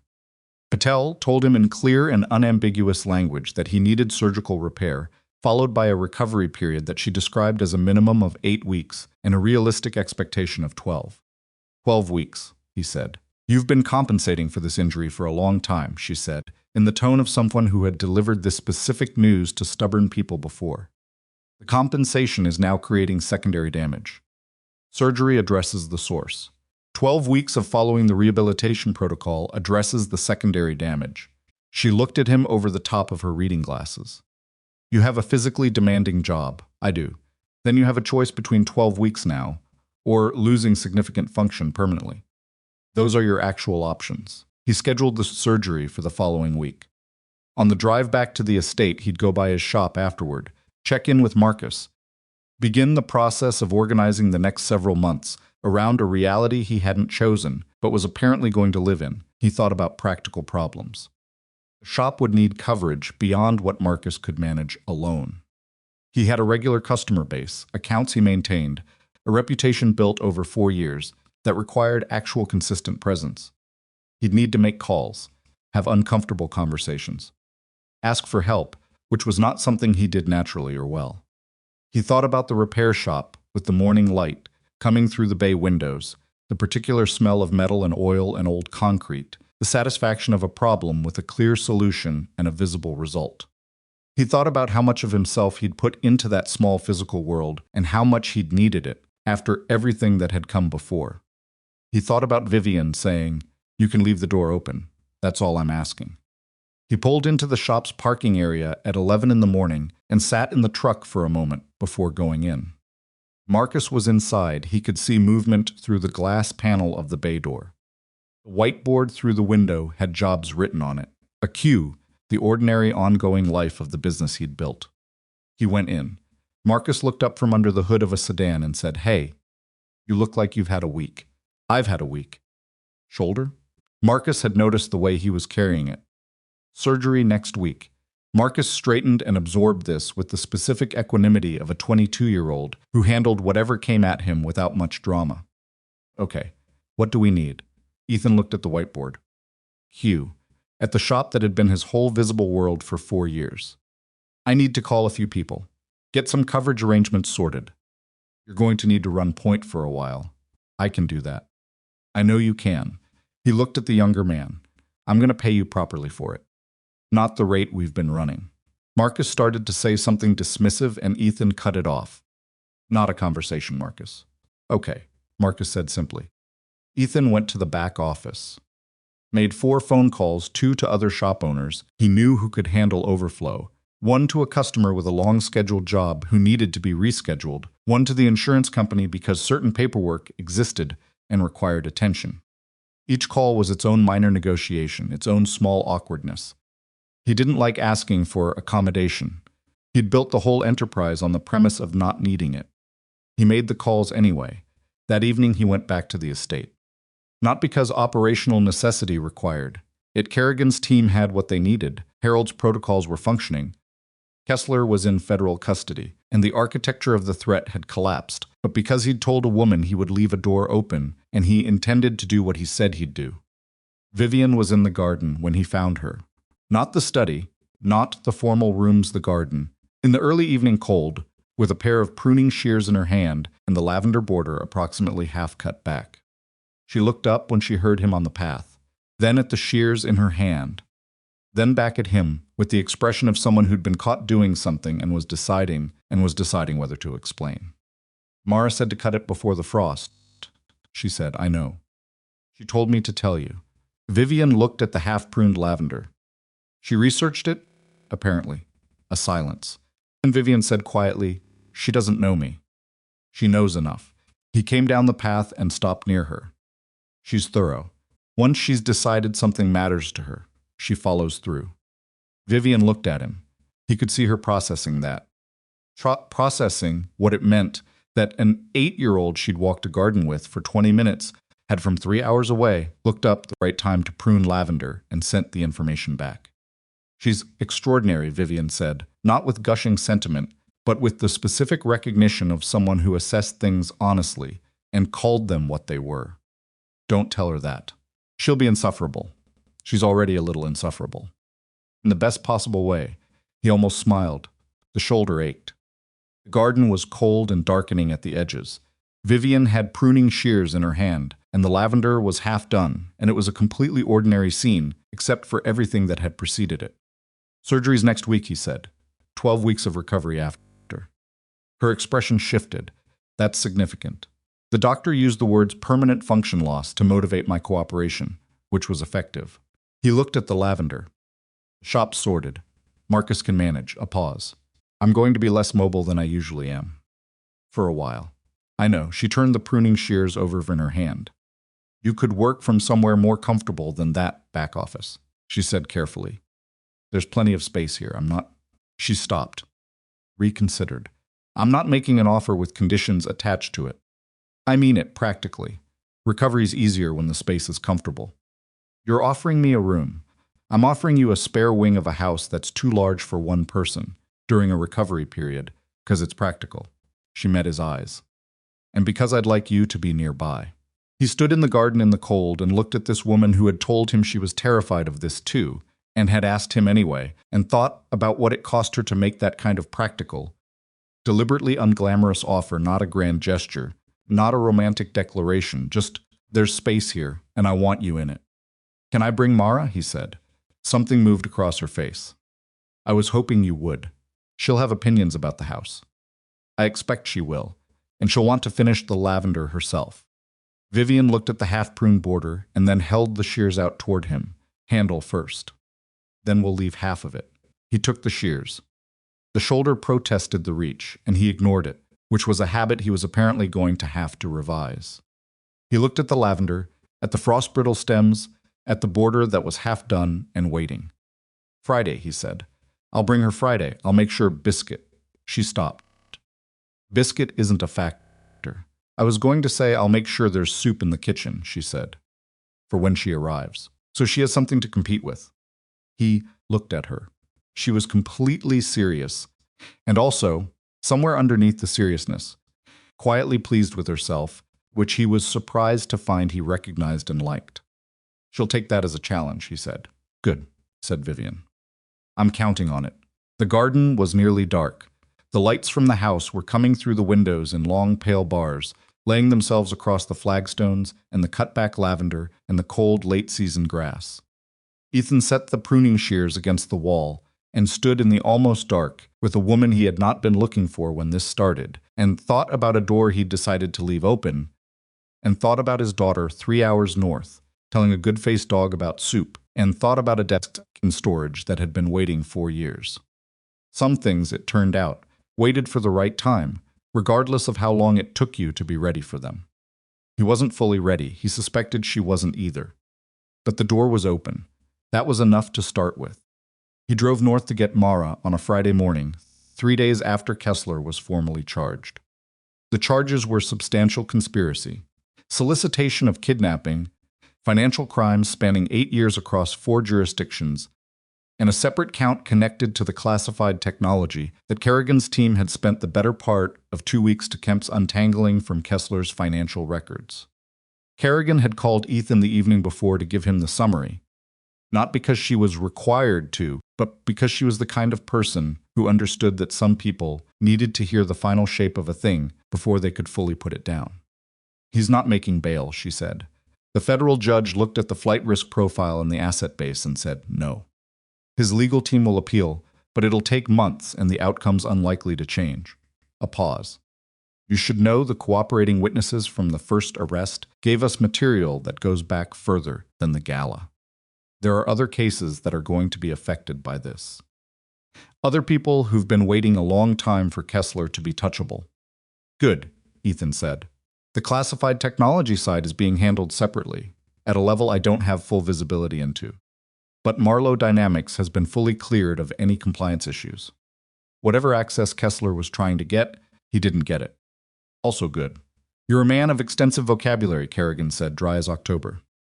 Thank you for calling, Agent Kerrigan. Take care of that shoulder, Calder.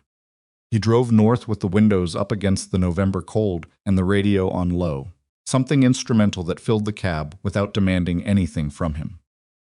The surgery was scheduled for the following Wednesday. Dr. Patel's office had called twice to confirm, which was either thorough or skeptical, and probably both. He'd confirmed both times. He intended to follow through. He was aware that he'd spent years not following through on the shoulder specifically because following through meant accepting a limitation, accepting a recovery period, accepting that he needed something he couldn't provide for himself, and that all of those things had felt, for a long time, like failures of self-sufficiency that he couldn't afford. He was trying to be less stupid about that. It was a work in progress. Tessa's house looked the same as it had 6 weeks ago, which was obvious and also somehow reassuring. The white clapboard, the wide porch, the truck in the driveway with its accumulated dents. What was different was the figure sitting on the porch steps with a medium-sized tan dog pressed against her left side and a bowl in her lap. Mara was eating soup at 9:30 in the morning, from what appeared to be a fairly large bowl. Ethan parked and got out and walked up the porch path, and his daughter looked up at him with the specific expression she wore when she was trying very hard not to show that she was relieved. "You're late," she said. "I said between 9 and 10. It's 9:34. That's between 9 and 10, Mara." She considered this technically accurate and apparently decided not to pursue it. Biscuit, who had been leaning against her with the devoted heaviness of a dog who had decided this was now its person, looked up at Ethan with the large earnest eyes and the good face, and then looked back at Mara as if checking whether the new arrival had been approved. "He likes you," Ethan said.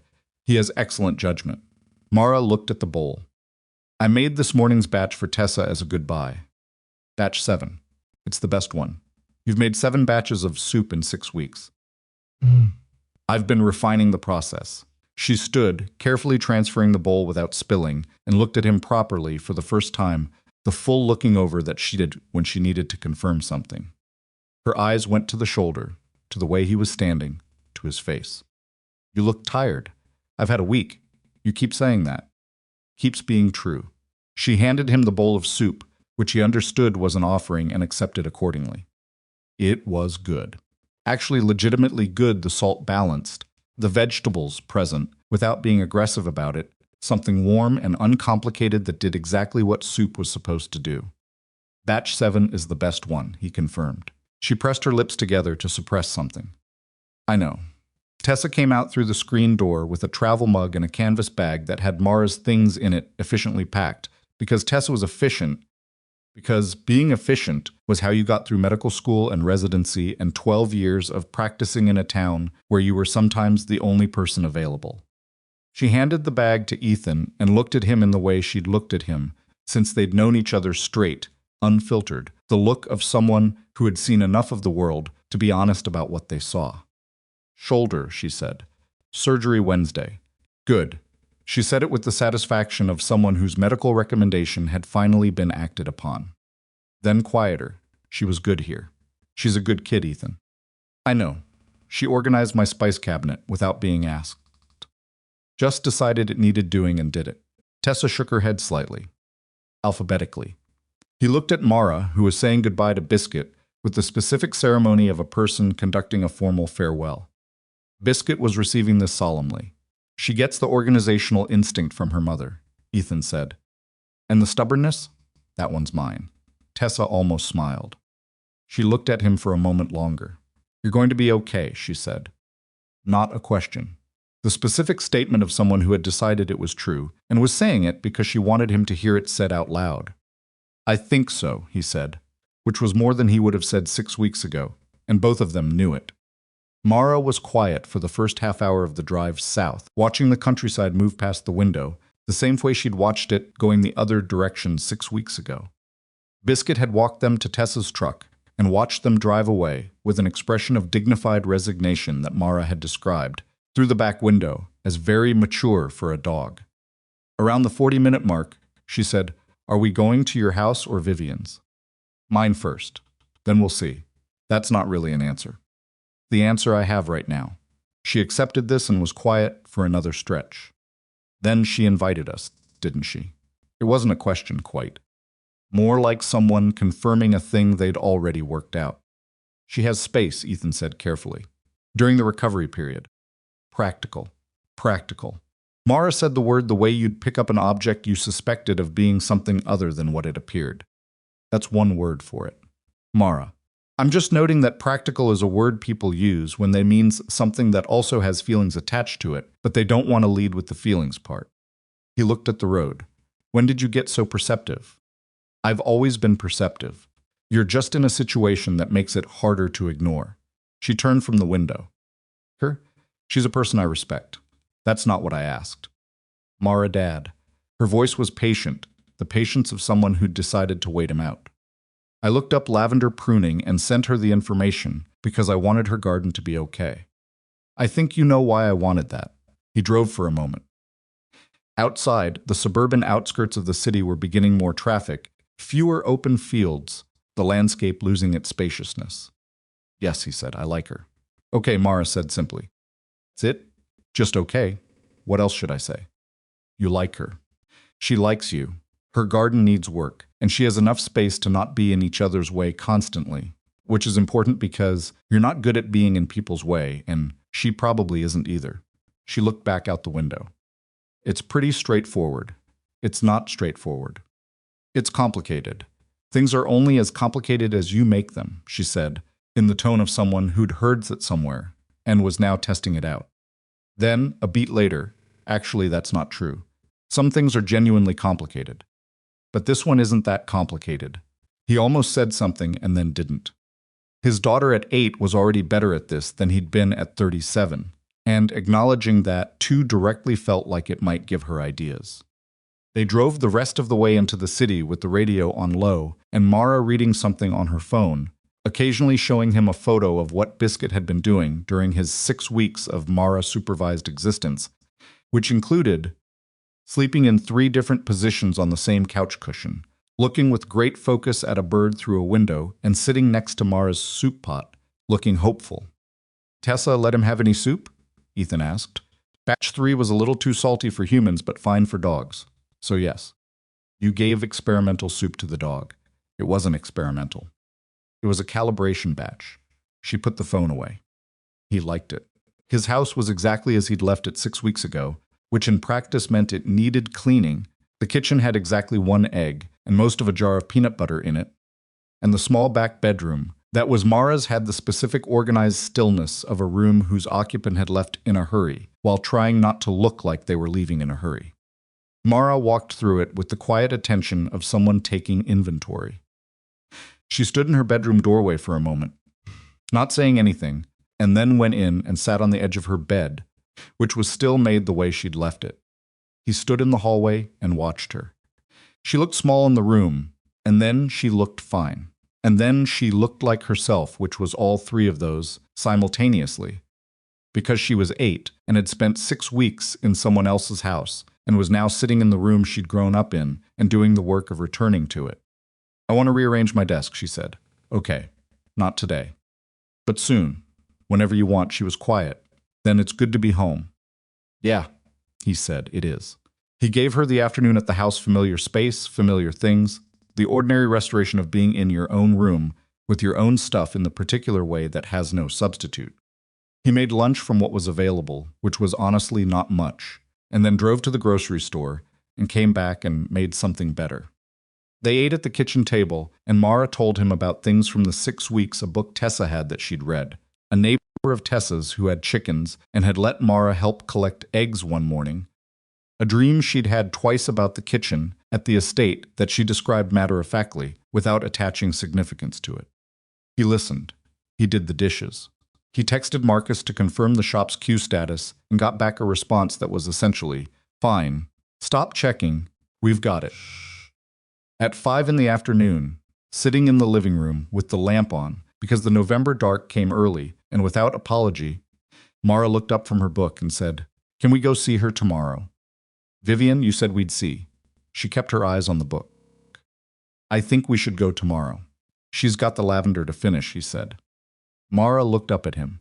The expression on her face was, it was something. It was the face of his daughter understanding something, and choosing not to say everything she understood about it, which was its own particular kind of maturity. "I'll text her," she said. "I can text her. You'll overthink it." "I'll text her." She had her phone out before he could respond.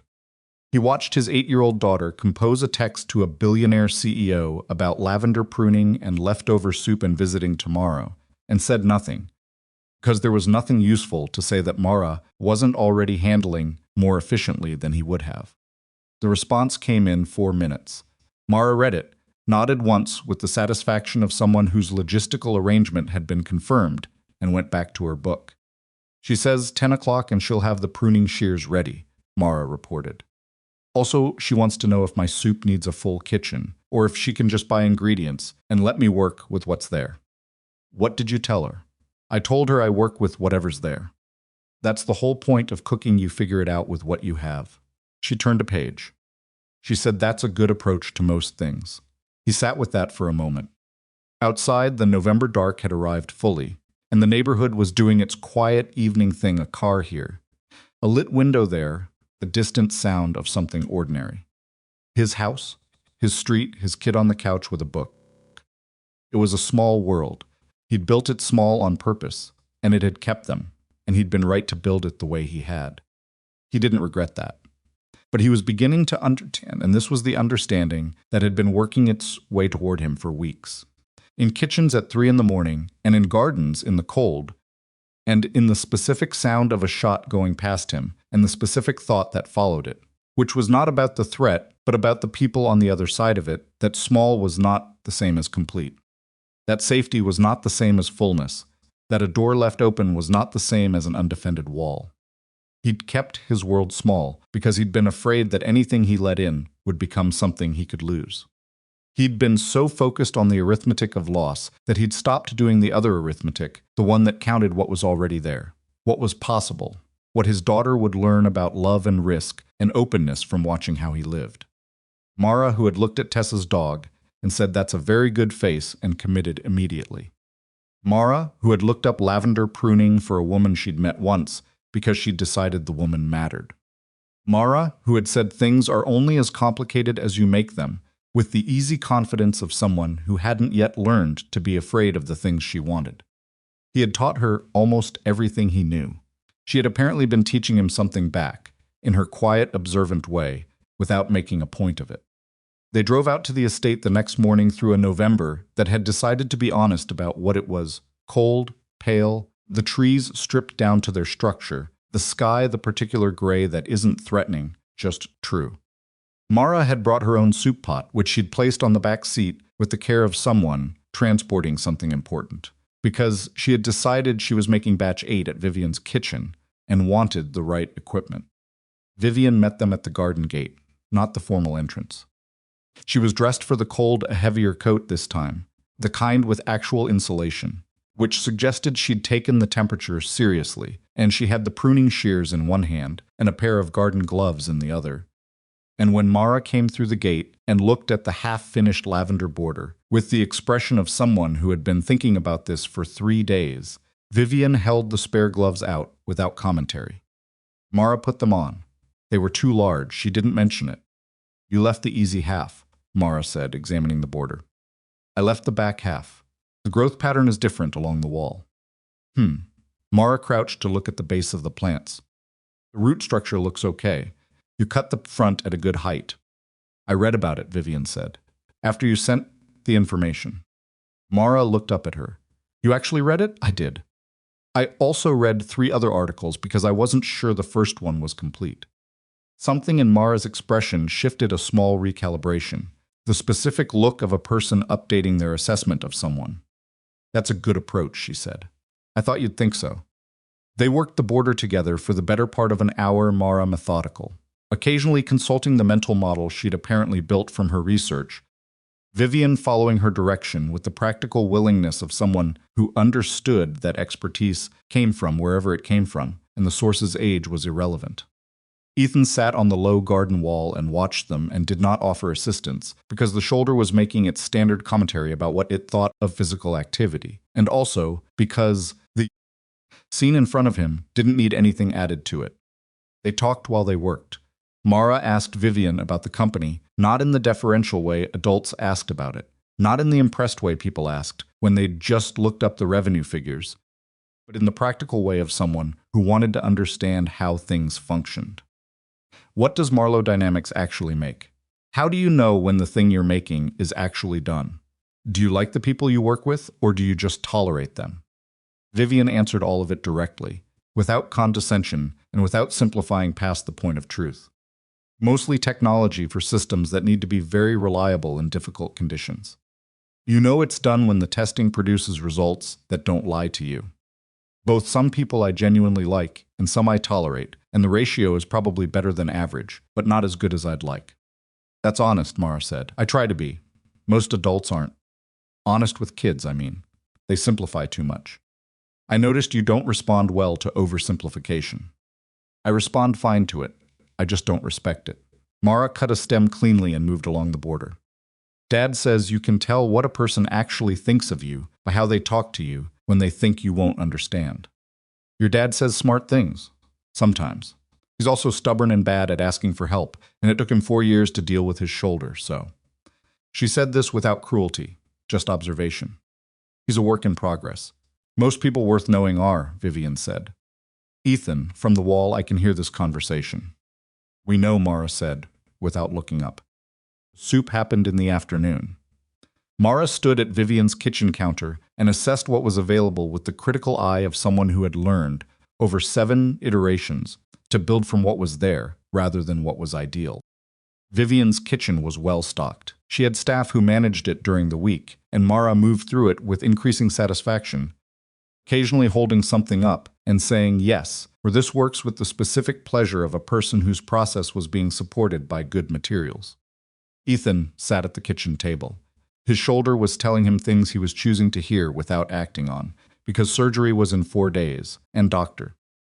Patel had been clear about the list of things to avoid beforehand, and he was attempting to be less stubborn about that than he historically had been. Vivian sat across from him. She had a tablet she wasn't really looking at, and a cup of coffee she was mostly just holding, and they talked the way people talk when the urgent things are over, and what's left is the ordinary things, which turn out to be more than enough.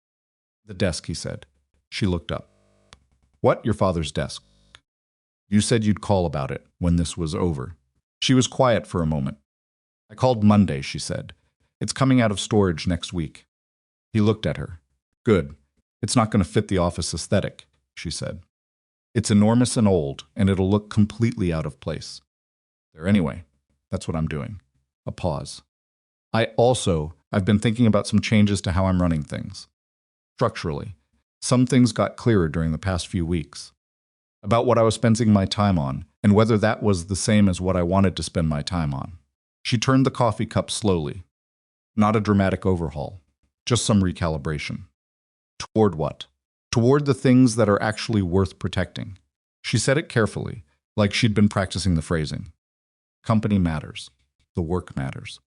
But I'd been running it like it was the only thing that mattered, and during the weeks where someone was actively trying to take me where the threat was real and present, what I kept thinking about wasn't the company. He waited. I kept thinking about the garden, she said, and the kitchen, and Mara asking me why I spend all my time in meetings. She looked at her coffee. 8-year-old due diligence. She has a gift for identifying the essential question. She does. Vivian set the cup down. I'm not going to be a different person. I'm not suddenly going to become someone who's good at ordinary life and doesn't think about work at 2 a.m. That's not how it works, and I'd be lying if I said it was. She met his eyes. But I can do it differently than I have been. Make room for things I've been telling myself I'd get to when things settled down. Things don't settle down, he said. You already know that. I know. So I'm stopping waiting for them to. She looked at him steadily. How's the arithmetic working out for you? On the small world versus the bigger one. He thought about how to answer that. Ask me again in 6 months. I will. I know you will. From the counter. Without turning around, Mara said, It's working out fine. He just needs time to admit it. She adjusted something in the pot. Batch 8 is going to be the definitive version, by the way. I can feel it.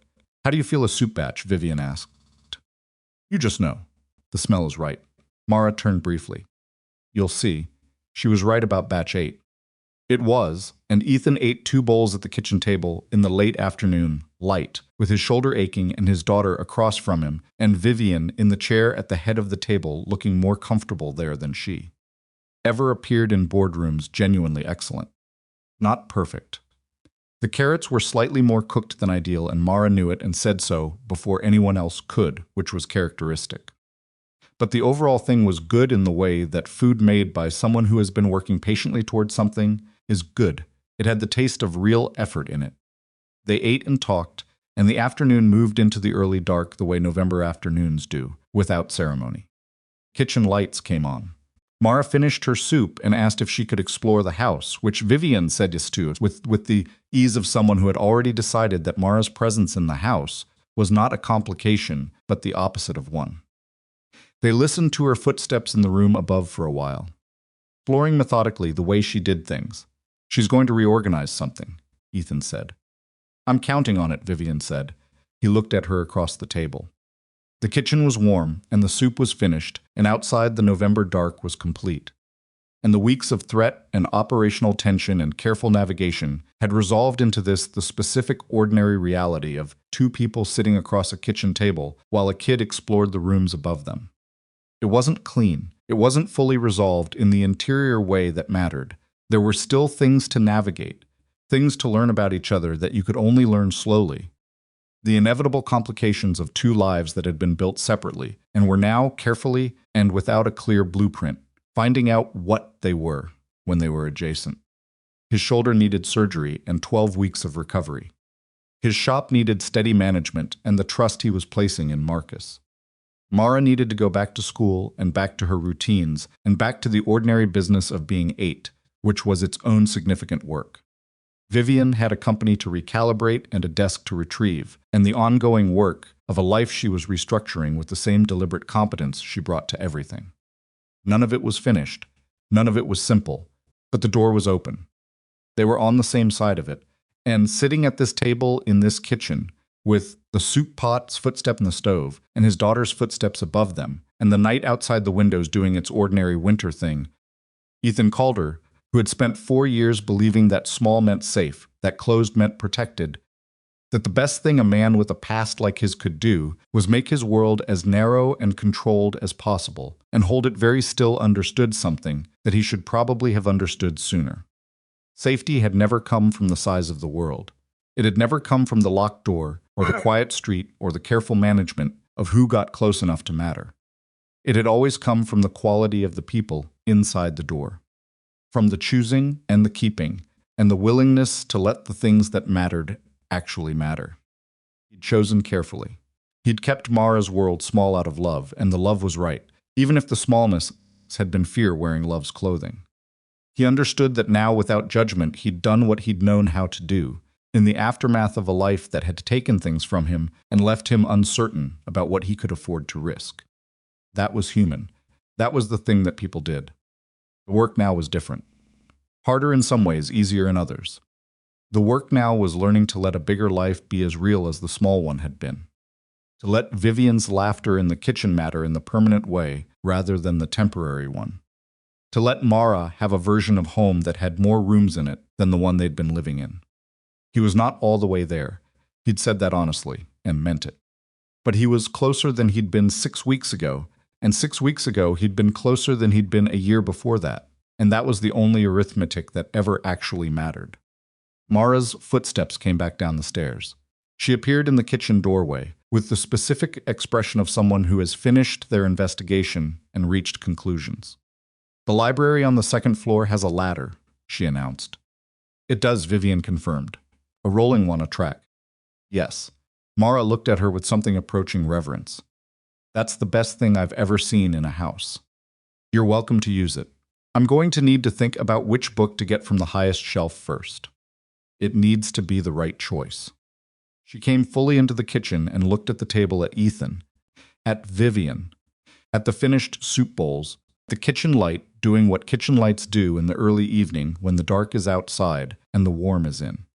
The look she gave the scene was brief and not commented upon, which was the Mara way of acknowledging something without making a production of it. She sat down in her chair, pulled her book from the bag she'd left there. Opened it. "Can we stay for a bit longer?" she asked, not looking up. "Yes," Ethan said. Mara turned a page. Vivian picked up her coffee. Outside, the dark did what the dark does. It stayed, and it was not a threat. Just the evening, just the ordinary fact of another day, moving into whatever came after it. Ethan sat at the table in the warmth and thought about a man he'd been 4 years ago, building a small world with 2 hands and a clear plan, and thought, you were doing the best you could. You were protecting what mattered. You just didn't know yet that protection wasn't the same as living. He knew it now. Vivian's laughter came a few minutes later, at something Mara had read aloud from her book without context or preamble, the way Mara shared things she found interesting abruptly, fully, trusting that the people she was with would catch up. The laughter was unguarded. It filled the room the way sounds fill rooms when they belong there. It was not a perfect sound in a perfect room. The soup pot needed washing. His shoulder needed surgery. The lavender outside was half cut and would need finishing in the spring. There were 12 weeks of recovery ahead, and a shop that needed managing and a desk coming out of storage, and 1,000 ordinary complications that a life generates when it is actually, genuinely being lived. But the laughter stayed, and that was everything. There are people who spend their whole lives building walls and calling it wisdom, who convince themselves that the smaller the world, the safer the people inside it, who mistake control for love and distance for protection, and the absence of risk for the presence of peace. And there are moments, if you're paying attention, if you haven't closed yourself off entirely, when something comes through anyway. When the door you thought was sealed turns out to have been open all along, and someone worth keeping walks through it, and your kid looks at you across a kitchen table with that look that means she already knew. And the life you've been carefully holding at arm's length turns out to have been waiting, patient as lavender in a neglected garden, for you to finally be ready to let it grow. Ethan Calder had been a Navy SEAL. He had been a husband. He had been a widower and a single father and a mechanic, and briefly, the most dangerous man in a very dangerous room. He had been many things, and he had carried most of them quietly, the way men carry things when they've decided that carrying quietly is the same as carrying well. He was learning the difference. It was, like most things worth learning, a work in progress. But the kitchen was warm. His daughter was reading. Vivian was laughing at something true. And for the first time in longer than he could honestly account for, Ethan Calder was not counting exits. He was exactly where he'd chosen to be.